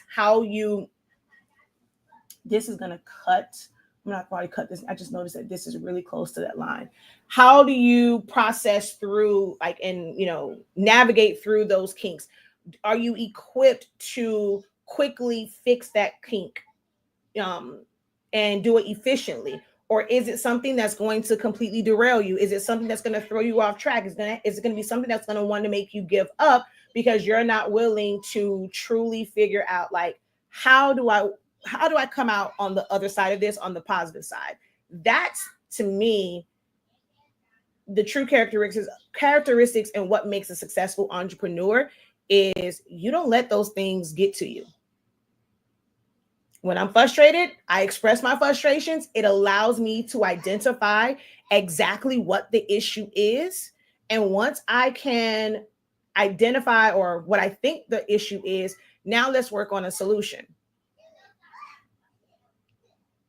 And might have to work through 3 or 4 possible solutions. Okay, let's try this one out. Okay, that's not working. Let's try this one. But if you are somebody where you want it, like whatever decision you make, you want that to be perfect and it's not going to work that way. I promise you. I promise you, it is not going to work that way. All right. So now I have to go in here and I always zoom in to make sure that I can see the marching ants. See, this one is pink, but the marching ants should be there. So we're going to change this. It takes 18 minutes. We're going to change it to this. We're going to go to cut controls, cut settings, and we're going to take that to 215. time. Oh, wait a minute. Which direction were you going in?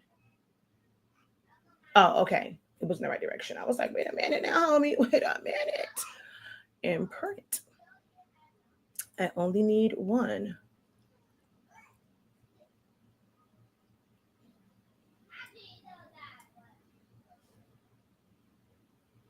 And then it will rip and then it will print. All right, so there's that. And let's come out of this and back over here.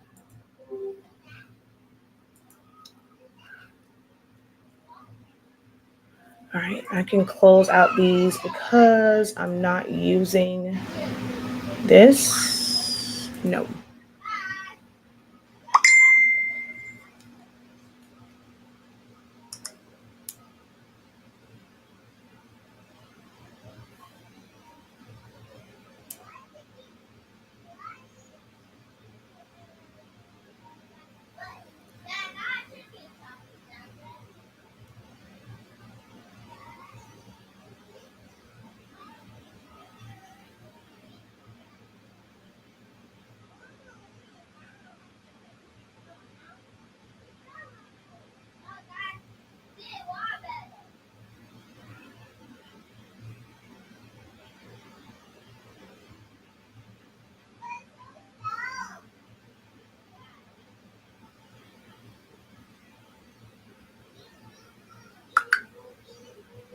All right, so let me let her know.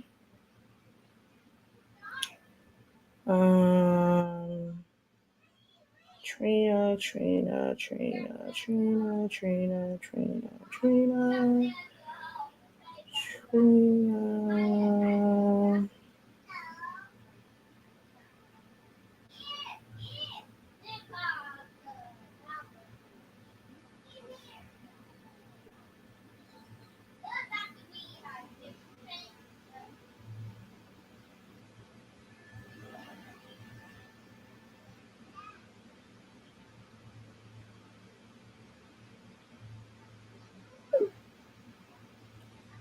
All right. That part done. Okay. I don't need this. I don't need this.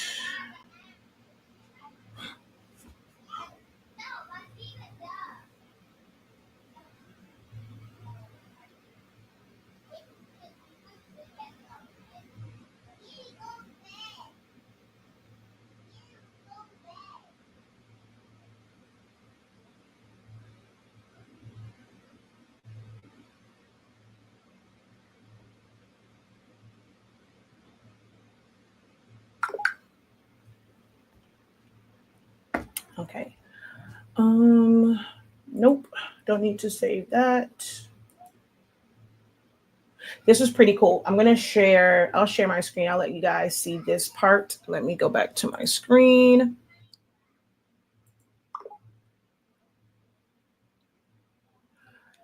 So, well, first let me show you what I'm making with it. When it comes to the folders, especially like for like pre-K kindergarten, they normally have a folder that they'll send stuff home, and it's like this is for home. This is like this comes back to the school. Like if it's like a form, if it's homework or whatever. So I created these. And so I wanted one that kind of looked like a school. I wanted, one that looks like a house. I came across this icon and I really liked the way like this was and like having like the school belt, and I made it match like her school colors because it came in like orange. You guys probably saw the other one. Let me see, is it up here? Okay, yeah. So this is how it originally looked when I opened it up. Like I have a subscription to Vector Stock. That's where this came from. But finding a house that I like. So this one, I found it at first I found this one somewhere else, but then I saw it on Vector Stock, but at that point it was like too late anyway. Like I had already converted it. So I had this one. I'm like, I want the same style. Like, and I could have easily made this one like with the shadows.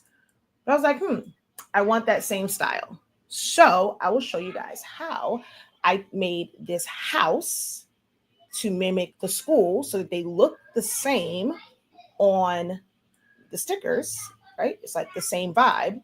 I'll show you quickly how I did that. So I'll start with the original one. So I'm going to take this, move it over here.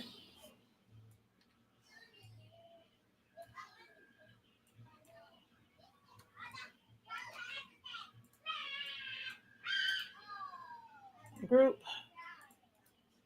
ungroup, ungroup, ungroup. Well, actually, I could have left those grouped together because I really don't need those. All I really need is just this part, to be honest. So, excusez-moi, sorry. We're going to come down here and delete point. Come over here, delete point. Increase the point on here for the peak of the house.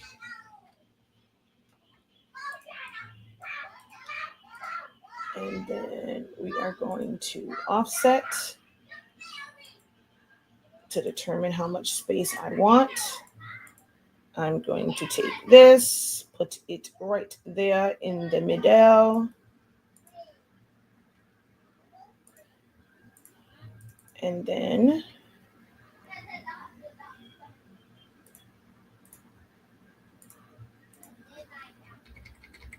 uh-oh. Is there two? Okay, yeah, there are two edit points there.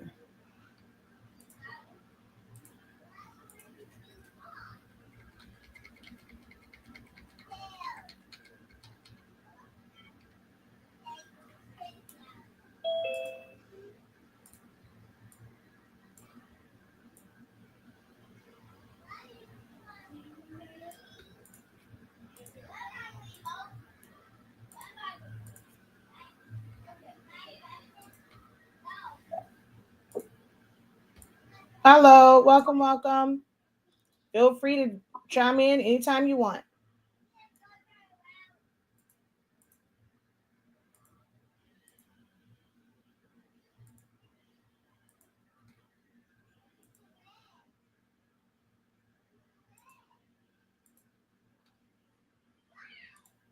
Am I the only one in the chat? No, they're just not talking. That's the whole thing. Like everyone says they're at work. So everyone's just kind of watching. I'm like, yeah, everyone says they're watching because they're at work. How you doing today? I'm good. And yourself? I'm good. Just got home from work, so I'm kind of joined in late. Okay. Well, at least you're off, so maybe you can chit chat and add to the conversation because all the rest of them they're still at work. Yes. What are you working on? I have orders, so we did some print and cut stuff. Now I'm just showing like how I converted this schoolhouse looking thing to be an actual house for these labels that I'm creating, and just showing how I did that. Is You are so talented. I'm jealous. Thank you. You know, I mean, I've been at. Oh, wait a minute now. I've been at this for 26 years, so and it takes a little bit of crazy. So you're willing to kind of be a little bit crazy, you'll get there as well. You know, it's possible. But I have had my machine for about 2 years now, and I tried working it the first week and I gave up on it. I was like, I'm done. That's the thing. Why y'all keep giving up? Like it's like y'all wanting it. Did you expect it to be easy?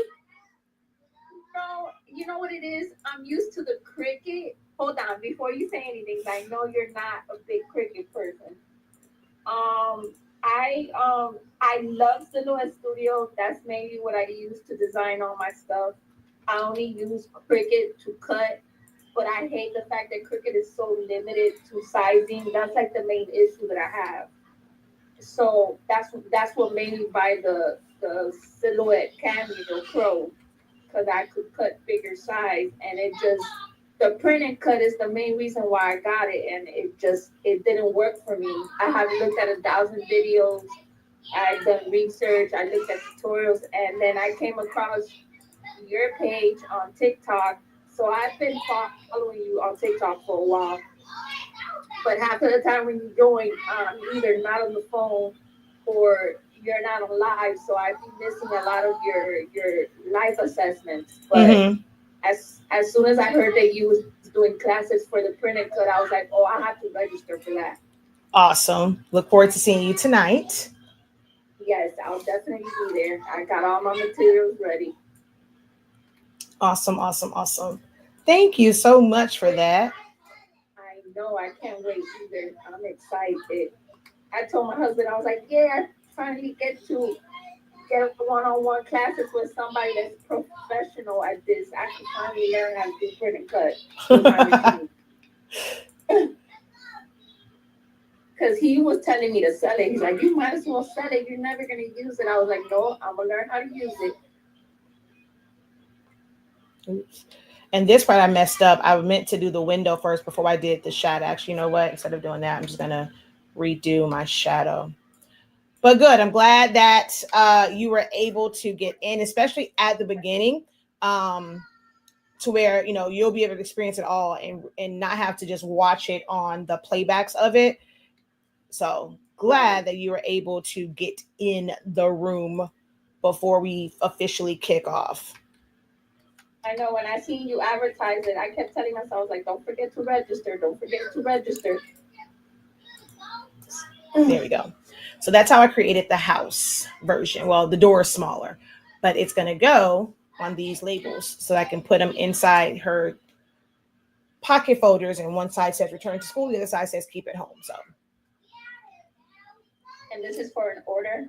Yeah. I was trying to do I want to customize a pencil pouch for my daughter because she's obsessed with Stitch. She's like, Mom, I want everything stitched. So this would be a nice way to see how you do it. Mm-hmm. Oh, you did everything. Oh, yeah. And so now, okay, I will say this. I normally, like I did, of course, I always do them for like my kids when they were like younger. So MJ had customized stuff. Like I was that parent that just wanted to put stuff on everything. Definitely did it for Zani Mani.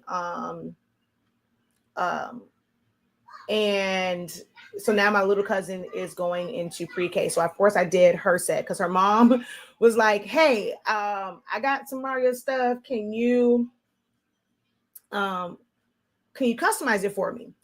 And I was like, absolutely not. She said, I'm not. She said, I'm paying. I said, it's not even that. I'm like, why are you gonna do all this? It was like they normally kind of just throw all that stuff in like to one pot. Like I, you know, I'm like, and I can see it was like the stuff for home. If you want like the stuff that I was like, is it gonna be the stuff you send to school or stuff for home? It's like the stuff for school. I was like, child, I've learned as that extra parent. Y'all know I'm the extra person. They don't really care about that stuff. Like, and then certain things, it's like my kids have never kept their crayon box, like their crayons in the crayon box. They're normally everywhere. Oh wait, I can't tell if it's cutting or not. Hold on, sorry. You're fine. Oh, okay, I see everybody here. Nope, it's still printing. But you know, they will end up in like just a regular, pencil box, crayon box type situation because their box always ends up destroyed.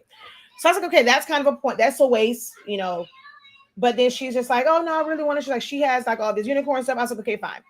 So once she did the meet and greet with the pre-K teacher, she's like, oh no, you guys can put their names and stuff. That way I know how to distribute. So she's not doing kind of a class like design. So I work with other teachers that's like pre-K, kindergarten, that, that grade level. And normally they will have like everyone kind of have the same one and then they just put their names on it. And so I've been doing that for a couple of years because before they just print out in paper and then just glue it on there to be lifting up and all that stuff. So I've been making like the actual covers and doing like, hundreds of them at a time because they'll have like one for science, math, and then like language, like reading or writing or whatever. So when she said no, they was like, no, I'll let everyone have their own. That way they know that it's their folder. I'm like, all right, cool. So I end up creating like the full set to where I can be strategic about putting it on a page. She posted on her page, and then she had friends. And I'm like, yeah, all y'all are extra parents. They got younger kids. They're pretty young. And it's like anything with my kid's name on it, anything to make them go, oh my God. And like, mommy, I love, like, this is the best thing ever. And I will say, I call her my niece, even though she's my little cousin. It's just that she's a baby. So I always say niece. So when she came in here, I was like, because they were on when I designed this whole thing a couple days ago. And I'm like, okay, which one do you want? I picked out all these unicorns. I was a little upset because there was like a unicorn. Like, I think this one right here is so freaking cute. And that's the last one she picked. Well, she's like, I want this one. I was like, you sure? I tried to coax her to it. Nope, I want this one. I'm like, it's okay. So, she came in and, she was telling me like colors and like things like that. And then when she came back and I was like, do you like it? I love it. And when her mom came, she's like, mommy, I have homework stuff. You should. She was so excited. And I'm like, okay, this is what, and I don't know if I don't see the excitement because my kids are used to, like, I just do it to do it. One, it's a teaching thing for me, like just to show like Silhouette Studio, stuff like that. I mean, they get excited. Zani Mani, I'll show, let me see, I'll go off of screen share.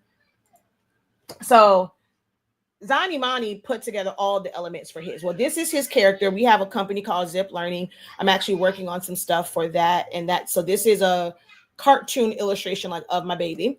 But he loves Monster Jam. That's so cute. He, said which ones he wanted, how I had it. He's like, no, make it smaller, put them side to side, put the logo, so he told me exactly how he wanted this to be designed. This was his wrap for the and then here is this one it's all messed up now, but this one has zombie on it for the crayons. This one isn't a full wrap. This was like a raggedy box. I'm gonna make this into a full wrap the same way that I did hers. So like even for the raggedy boxes, you'll never know. Like they can change them out, because they're always losing these darn things anyway. So you're talking about like a slid, like a cover? I'll show you. I want to learn how to make those. See, now so this is. Make me want to make one for my daughter. And that is neat. Oh wait, this one might be the one that's a little bit too tight because I put. I'm sorry if I'm making you do too much. Oh no, you're good. Where is the?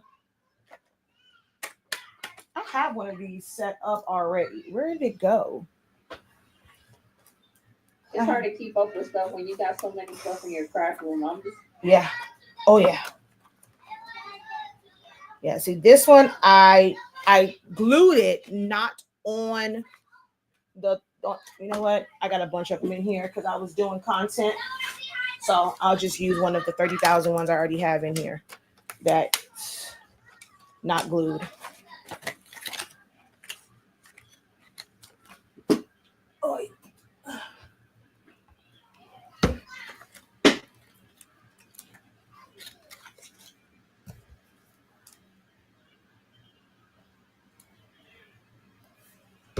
I know. I think if my daughter was to see that, she will go bananas.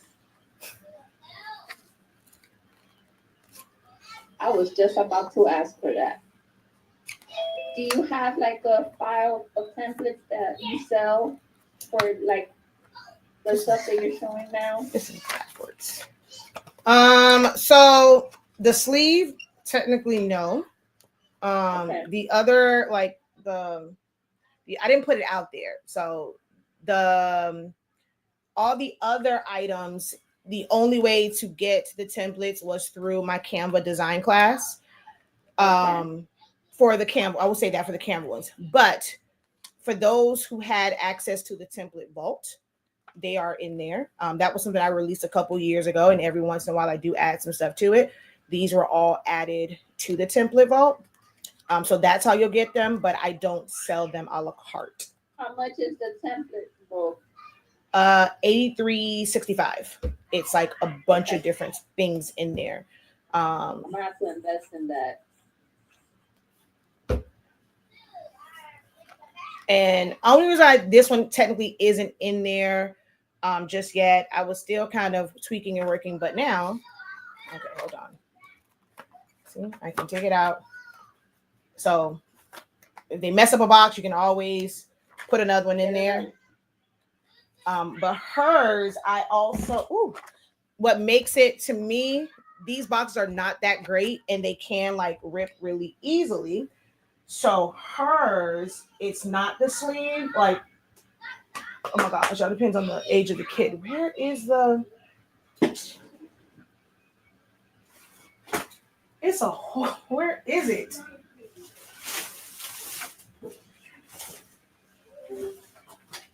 Okay. I just had it doing content, and now I don't see it anymore. But hers is the wrap, like it's the sticker paper on it. I know what you're talking about. And it makes it to where the box, it just makes it to where the box won't fall apart so easily because it is actually attached to it. And I have one of these, it's a different design where I glued the box, like I glued the photo paper to the box. So it just makes the whole thing sturdy. You just have this part right here that you will open and close. So yeah, I created, oh, is that the one right there? No, that's the one of the other ones. But yeah. So I was still working and making sure that all of the measurements and stuff, because the one I'm looking for is the one that's crazy art. They are similar, but a little bit different. So I did have to adjust it just a little bit for the crazy art one. And then I was mad because like this part is what constantly comes off. And the template is set up where you can kind of cut that part off if you want to take this part off. But pen and gear, it's like it just falls in. This, I'm like, why did you make your box so dang on little? Their crayons are so small. And I'm like, I'm not doing another template. At first I was, and that's what the holdup was. I was going to try to do the pen and gear one. And I was like, whatever. It's just for Crayola or crazy art. Use Crayola anyways. Yeah.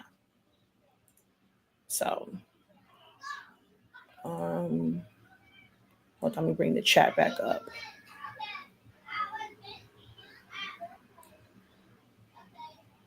Oh, it's cutting now. So let's see, 2:39. I don't know when it started cutting though, but I can hear it going. But yeah, I don't know when I will probably do that one. I'm going to say this too. The other things I have done before, the sleeve is the first time I did that one for like the full sleeve for the color pencils. I am gonna lie, I'm a little bit selfish and I like being the only one. I'm pretty sure once I show it, so they'll go and they'll create their own. All right, cool. But just like with my design templates, normally I don't release, like more so for the graduation stuff, I don't release that template until it's expired. I'm done using it. So most of my so how I did these and like this whole template, I'm not sure if I did them in 2024 and I did a couple different, 2024, 2023, one of those, but it didn't get released until the year after. Like when I created this one, I've been using this since 2019, but it wasn't available. Like this particular style wasn't available for people to buy until 2020. So I'll create my own stuff and I don't release the templates until after I've used it, because I like for when I see it, I know that it's mine. So the sleeves will probably not be released until I get enough content on them and whatnot. And so y'all probably be able to use them unless you design your own. You can, use it for next year's back to school. But I like kind of having my own little lane, because most people just do the sticker on the front. They do the typical that everybody that becomes, when something goes viral, everybody's doing whatever becomes viral. Yep.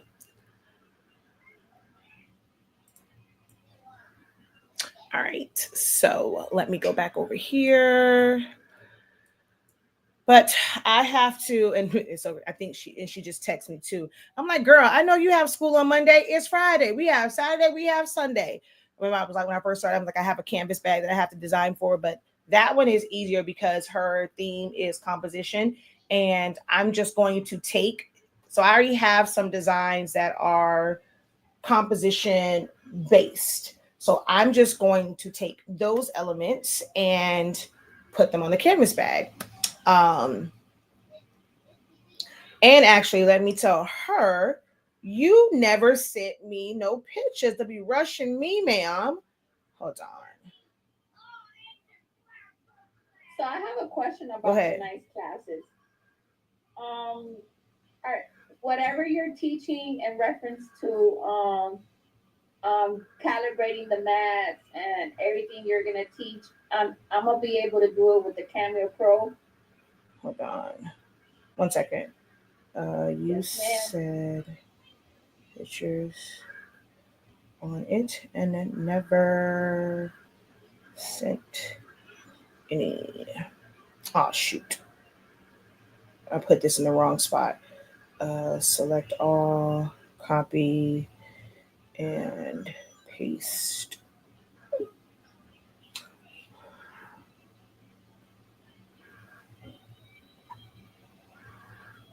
Okay.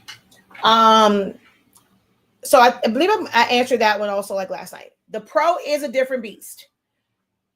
And I'm like, when we're going through the anatomy, I have pictures of the Pro, and I'm like, if anybody has a Pro, I would, ask like them if they could share their screen. So when it comes to all the other ones, you can clearly see the rollers, where you're loading it up at.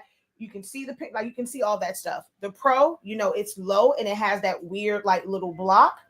And sometimes it's Yeah. hard to tell where you're lining it up at. So I will, of course, explain that. And I'm like, you're going to have to kind of get low and kind of look and see where you're lining it up at.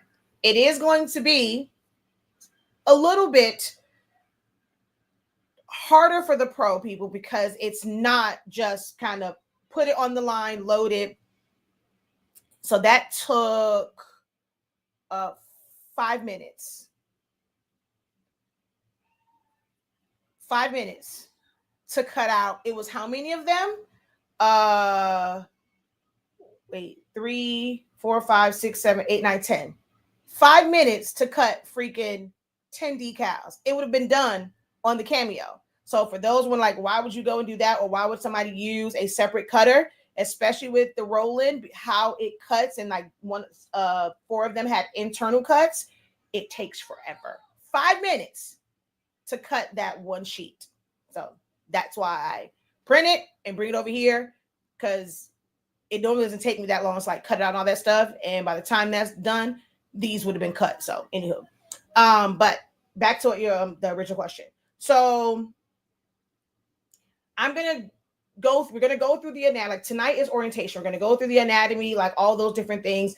I'll do my best to kind of address some of the issues when it comes to or the differences when it comes to Pro. I don't have one. So I have to literally like just kind of use pictures and walk you through. And it will be something where you're going to have to kind of really see that, you're going to have to mark. I normally recommend that people like on that, it has that like little ledge on it, taking a Sharpie and like marking where things are, because you can't really see it. We clearly see it on our machines, but you can't see it on the Pro. So that's kind of how I'm going to end up addressing that. And then like next week, it's like, so hopefully you can kind of figure those things out. Next week is the actual like class. There is a day, well, I had plans already to have a day that's dedicated for Pro users and Pro users only, which is why you have to fill out the I never received form. that email. It hasn't gone out yet. Oh, okay. Yeah, because I haven't sent you guys the form like to say, okay, which one do you like, have. So I know some people are going to probably be like, well, they want to come just to kind of see it. If I'm being honest, it messes my anxieties through the roof when I have these classes. And if it's like, I'd rather it be 2 people that have a Pro, and you're going to be in this room really asking questions, working your Pros, trying to make sure you know how it works, than have, okay, let's say it's 50 people, but 48 of them don't have a pro. You're literally going to be silent. I don't want that. So that's why I'm like, when I said y'all have to fill that out so I know who has what, so I know when to schedule that. And when I send out that link for that pro one, it's only going to go to the people who have the pro. Now anybody will be able to watch the playback. If they just want to kind of go and see how the pro works, they can watch the playback. But in that live Zoom, if you don't have a pro, I don't want you in there. Like, I'm being straight up honest, because I don't want a room full of people who are going to be silent, because it's like, I don't have this machine. They can't interact. They can't like do anything. They can't do it because they don't have the machine. So when I send that out, it's like, this is how I'm going to determine who that invitation to that Zoom will go to, because I don't care about a room full of people. I want to make sure that they're doing the work so they can watch the playback. And that's going to be a separate day, just to make sure that you understand your machine. And then from there, you should be able to follow all of the other classes, because you're going to understand exactly how to load that mat for your print, like for your pro, for the print and cut. Correct. I will say I am recommending that you do have a 12 by 12 or 12 by 24 inch mat, and not that 24 by 24 mat, because that thing is huge. It causes issues. It flops all over the place. The little board or thing that they give you, like to give it support, it actually sits higher than, the face of it. That causes issues. So hopefully you do have a 12 by 12 or 12 by 24 inch mat, and not just a 24 inch mat. Like, that's going to be, even if you don't have it for orientation, like for the first official print and cut session, I am going to recommend that you go out and get some sort, whether it's a Cricut mat. I have Cricut mats. Perfect. On both sides. Perfect. Because we're going to go through setting it up and calibrating it and all that kind of good jazz. So perfect. I'm excited. Woohoo! I am too. I got a hair. So I got to help her do this, because I still got to do stuff for tonight's class. So I got to go back. All the classes gonna be the same time. 7:30 p.m. Eastern Standard Time, Okay, second Thursday of every single month. Okay, cool. I was like, I hope it's not in the morning, because if not, I won't be able to attend, because I work in the morning. Yeah, 7:30 p.m. Eastern Standard Time, second Thursday of every month is what this current schedule is, and that is set all the way until December. So all the dates are shown up until December. You just can't get access to the links because it's a monthly based thing, so you won't get access to the links until the month of. Correct. Yeah.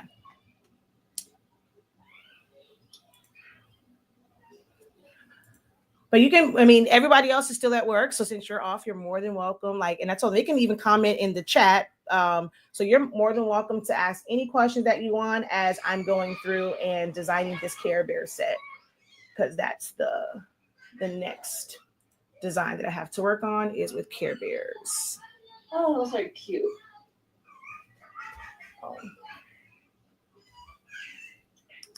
I seen a hack on TikTok, because I do a lot of research on TikTok. TikTok has been my teacher. Like, I started about 6 years ago, and TikTok and YouTube have knowledged me as much as I know today. Mm-hmm. And I seen a person do a hack with oh my God, a little holder, like a command holder, and they put it on the line. I guess after playing with knowing how to line the mat, they stick it to the machine, and that helps them guide them every time to make sure they load the mat on the same way every time, and it gives them a perfect cut. Interesting. There's a line on it. It's a little bit lighter. So on certain on these machines, they made it a totally different color. I don't have any of the colored machines. I'm not sure if the person that did that had one of the pink or black or whatever. Because I think on the black one, the lines and stuff like that, I want to say that they are probably the same color as the machine. I only have the neutral color, the original color machines. I don't get any of the fancy colors, all that kind of stuff. So the line on this is gray. You can see it clear as day. Now on the original, it's a dark gray, the bottom of it is gray. It's gray. So I just put vinyl on it just so that I can clearly see it. and I just line my mat up right up against it. And so it's technically in the same spot every single time. But there is actually a line, and that's what that is for. So I mean, some people may need it to, like, they may need more. I'm trying to visualize this whole command hook and where that will be at, because it's a flat. So I'm like, how that would that be in the way? So I probably will go and look for that and see what they did. But there's a line on it, and you can either take a Sharpie to make it brighter so that you can see it. Or like for me, I just put 651 vinyl on mine and then just trimmed it away with an X-Acto knife. So it's nice and bright. Like I think on one of them it's orange, and that's also how I labeled them, because when you have business edition, you have all these machines, and I have 3 of the exact same one. So like with all the other ones, if I chose a 2, I only have 1 2, because with business edition you can choose like whatever machine you want. But with those, they're all 1s, and so you can give it a name, but once you restart, like it doesn't completely store the name. It's like you almost setting the name every time you do it. So I would just kind of go on there, and I would either just put like whatever color that line was, and that's how I knew which machine that I was sending it to. And that's why I chose vinyl, because even if it's far away, I can clearly see that line is orange, or that line is teal, that line is hot pink. And that's how I knew what machine to send it to.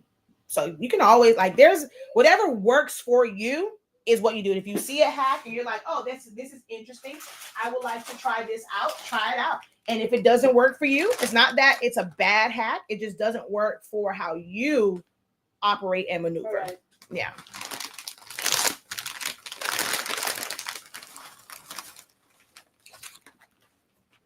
She says, I love how you make designing easy.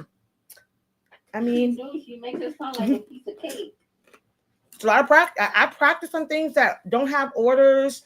Like I just sit and design just to design. I will mimic things. My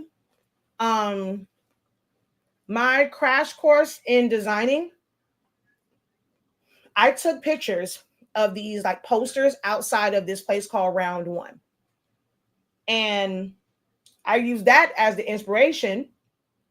And we designed some posters with Paw Patrol, because this is when either MJ or Zani Money, one of them was like really into like Paw Patrol. So I made them into Paw Patrol, but it was in the same style. So we took the picture and I showed them how you're going to create this design. That's something that I always do. I have a phone full of pictures where I see something out. I'll see a billboard. I'll see this. I'll see that. I take a picture of it, and then I come home and I try at some point, may not be the same day, but I try and recreate it. That is how, I improve on design skills. Someone already kind of came up with a really cool idea. It's not for an order. I'm just practicing my skills.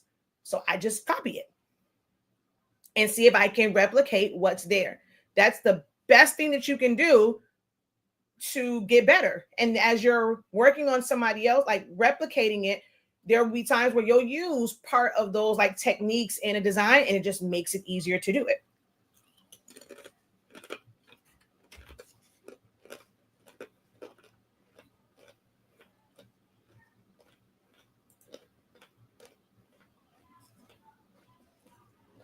I'm about to clean up my desk. Okay. And set up everything for later on. Yeah, I have to try and finish this, because that's the thing. Like, I was like, threw my whole day off because I had all the machines set up, but then I had to use it. So now I got to stop this early enough to where I can set all the machines back up and get myself ready for tonight's class.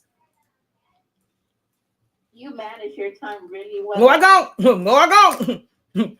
Don't let it fool you. No, I've been here penny. I like to not say down to the wire. No, I don't. Don't put that on me. Don't put that pressure on me. I promise you, I don't.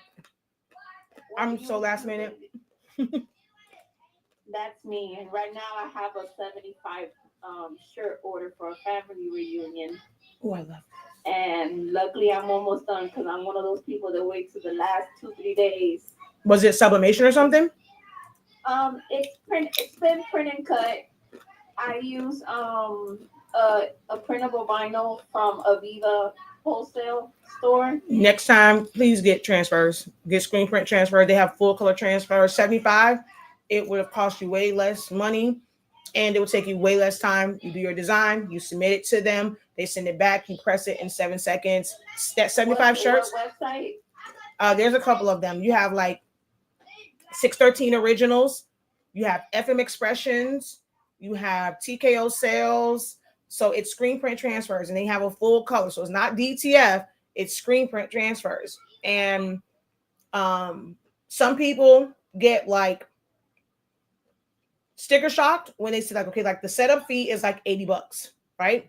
But then each transfer is only like $1.25, like if that. You come out way better, and in it, because even if it costs you a little bit more than buying all these sheets, you have to calculate like the ink that you're like the ink time, then the time that you're spending loading each mat, doing all this. You let them do it, they send it to you, it's already cut down. So when people always talk about, I'm going to come off of screen share real quick.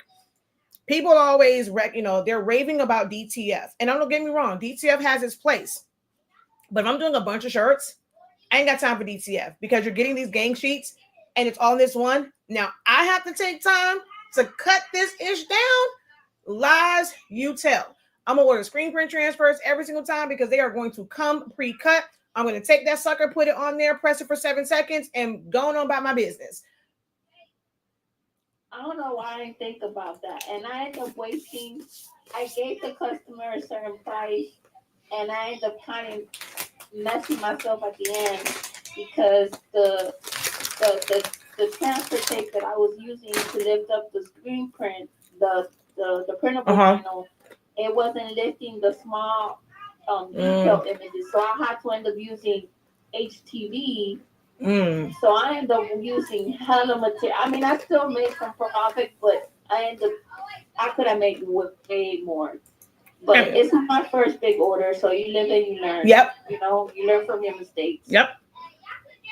And then that's a thing too. Like when you're doing anything like that, and it's like manually cutting, it's like the mess ups. But if you go and you order these, and they're so inexpensive, where you can order a few extras, and they always send you extras.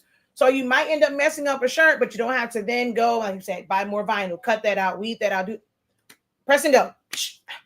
They have 1 color transfers, 2 color transfers, 3 color transfers, and full color transfers. Look at that.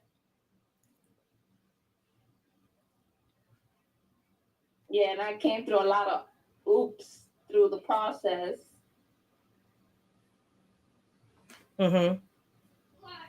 So, but I'm almost done with it. So, but I learned from my mistakes with this order. And some people don't know about screen print transfers. Like when I first introduced, like, wait a minute, those exist? Yeah, like, I didn't know about them until I knew about them. But I've been using them for years now. And you go through it, and it's not a bad thing to kind of go through that, because one, it helps you understand pricing better. And you know that there are easier options. And let's say they want it specifically like vinyl, because like anytime it's like glitter, no printed method will ever give you the shine and sparkle of glitter. So if it's something where you have to do that, when it's like neon colors, you have to cut it. You have to do it with vinyl. If you want glow in the dark, there are some like that are formers that are glow in the dark, but to me, there's nothing like vinyl glow in the dark. And you just kind of learn to properly price. When you have to do all that manual labor, you're like, okay, nope, this takes forever. I'm not compromising. Like, then you realize, why am I giving a discount for doing the same amount of work? Like, I'm not making my life easier. But then where the flip side of it is, because you know what it takes for vinyl, and then it should be higher, if you're going to offer them something like screen print transfers, you then can make the shirt cheaper. Like, it's a discount to them, but it's not really a discount. Because it's just, you're doing a different method that technically costs less. Like, you're not discounting doing vinyl work and cutting it and printing it yourself and cutting it and weeding it and masking it and pressing it. You're not discounting that. This method is easier. It's cheap. Like, I'm going to be able to get it done. So if I need to give a discount, it's not really a discount. It's just that this method costs less than this one. If this is the method that you want, this is the price. You can get basically the same results with this method. And that's why I give them a choice. The reason why I stay busy when I actually put in the effort to cater to 365 HSC 365 prints. But that's one of the things, and like that's what we teach in creative business. We've done that in like pricing for profit, like all of those classes that's really about business and it's teaching you real strategies. Are some of the best classes that we have on the academy. I'm gonna have to look into that because I suck at pricing. I do. Mm. I always have my husband getting on my tail because he's like, "You price too cheap," and and I go, "But I'd be scared to overprice too," you know. There's no such thing as overpriced. You have some people that will pay. I mean, it's about your audience, but there's really no such thing as overpricing. It's the value that people put on it. We taught a class in creative business, perceived value. Some people put value on it. There are some people that will say something like a luxury handbag.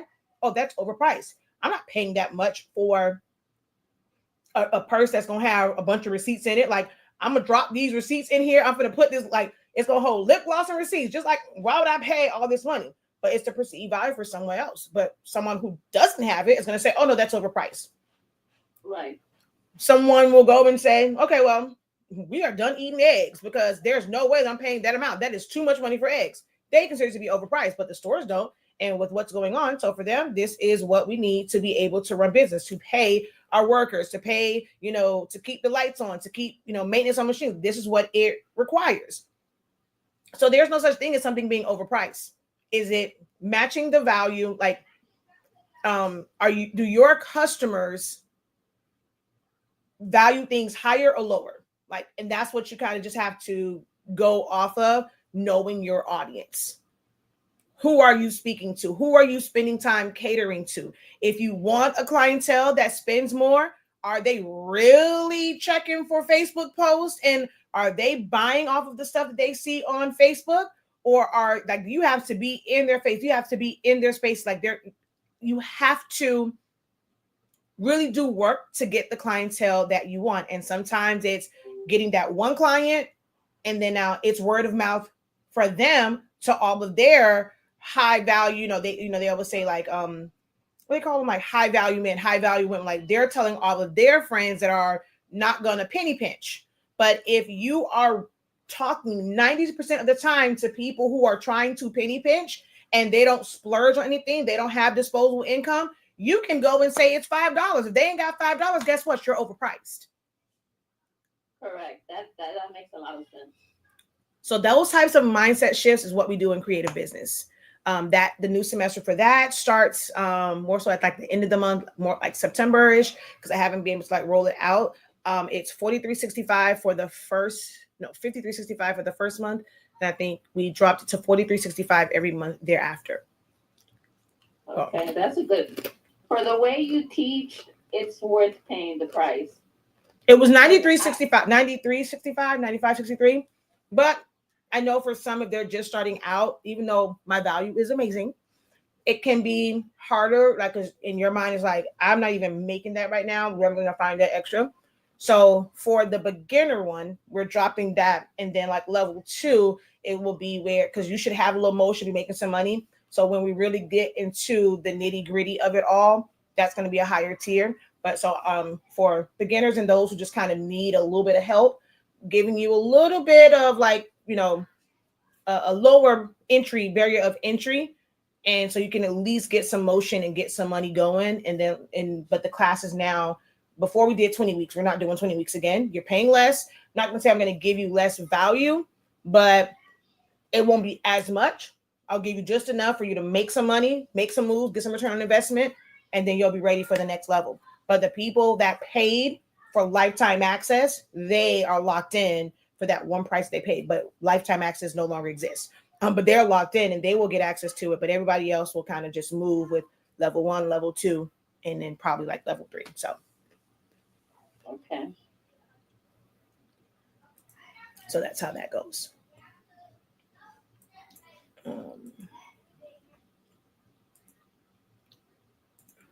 I got to try and get to designing. I'm trying to pull different inspiration pieces for the Care Bears. And I know I pulled a rainbow that has clouds to it, but man, oh It's man, hard to find the rainbow, the cloud card. It's so hard to find an image of that. the what? The little cloud card. You know how the car for the Care Bears is a cloud. It's like I don't know how to describe it. It's like clouds. Oh, The original car. let me see. Oh, you mean this? Yes. I don't really care about that part. I mean, I guess yeah, I can see that. I mean, you can easily. It's just like this part is literally just a cloud. You can easily like mesh ones together. Stuff like that, you end up having to create yourself. Now I know I pulled one that was a rainbow with clouds. Okay, there we go. Alrighty, let's download you.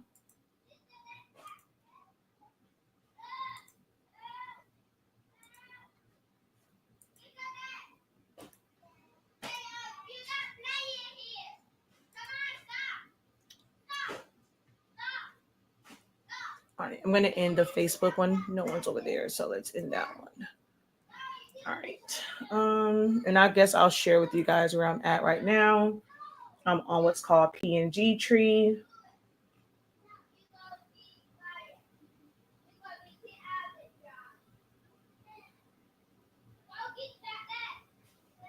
Oh, I do like that one too. I have this one. I know I have that one.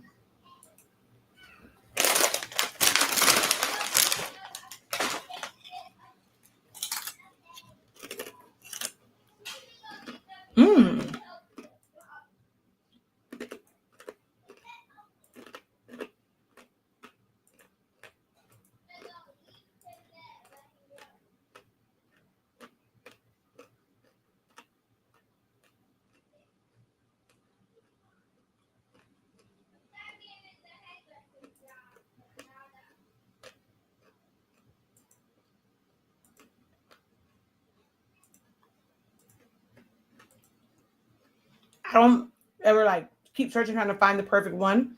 I download a bunch of different stuff. I'll try it out. If it works, it works. If it doesn't, hey, it doesn't work for this particular project. I now just have that for something else. So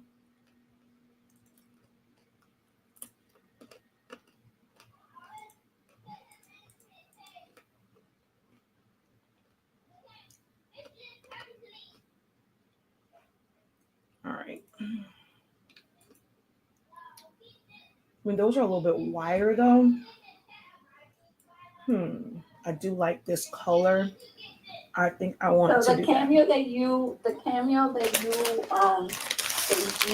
is your favorite that you recommend to people, is this still available to buy in stores or is it No. hard to get your hands on? No, you have to look at like marketplaces, places like OfferUp, eBay. No, you can't buy it in stores. It's old.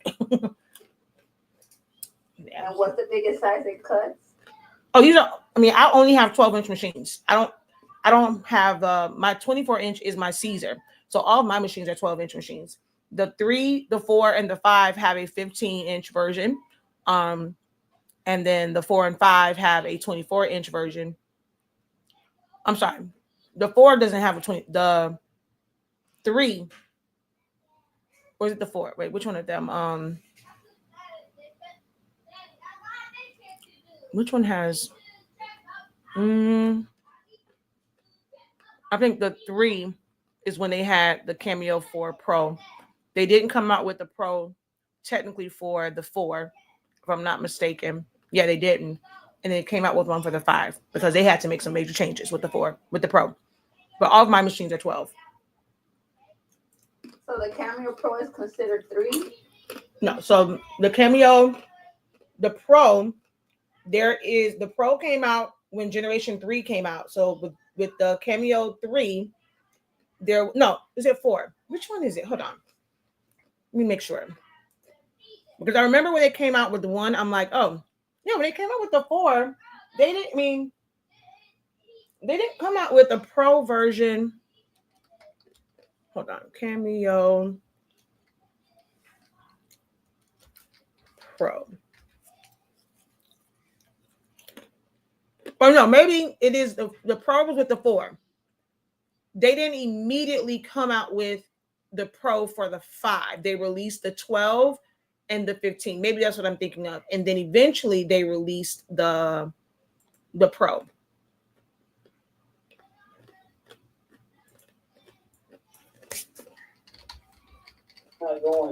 Oh, okay. Because I was confused. I'm like, I know it's the Cameo Pro, but I don't know if it's the 3, the 4. Okay, so there's a Cameo 4 Pro, and then the Cameo 5 is called M. What is that thing called? It's called M somebody child.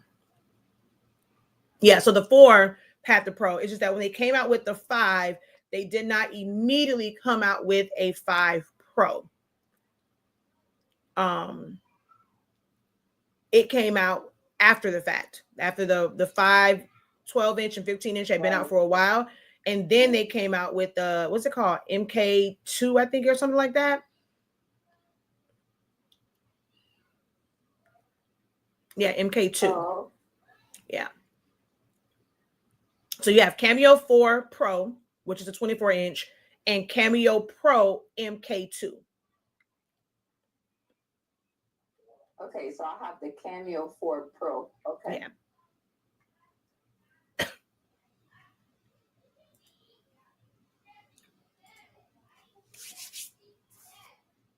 I like this fade, so I'm going to show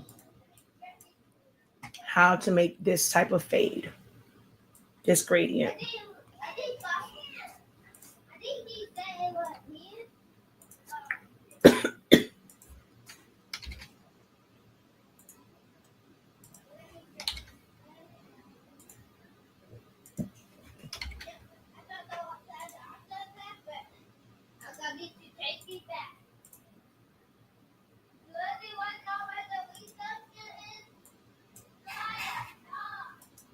Oh, my fan is so loud.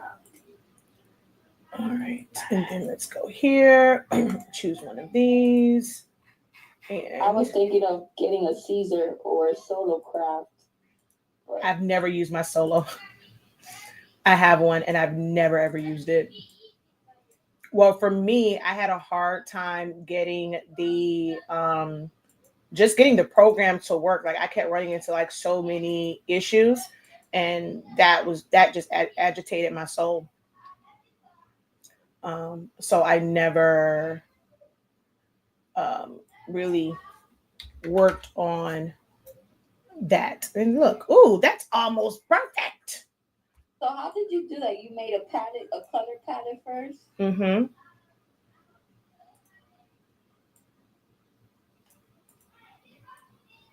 It looks almost like it.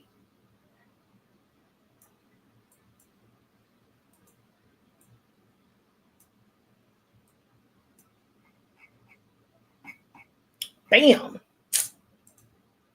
That looks almost just like it. And to get more of that purple down there, I am going to scale. There we go. I want that as the background. And then now I need to create this also. But I'm going to create that on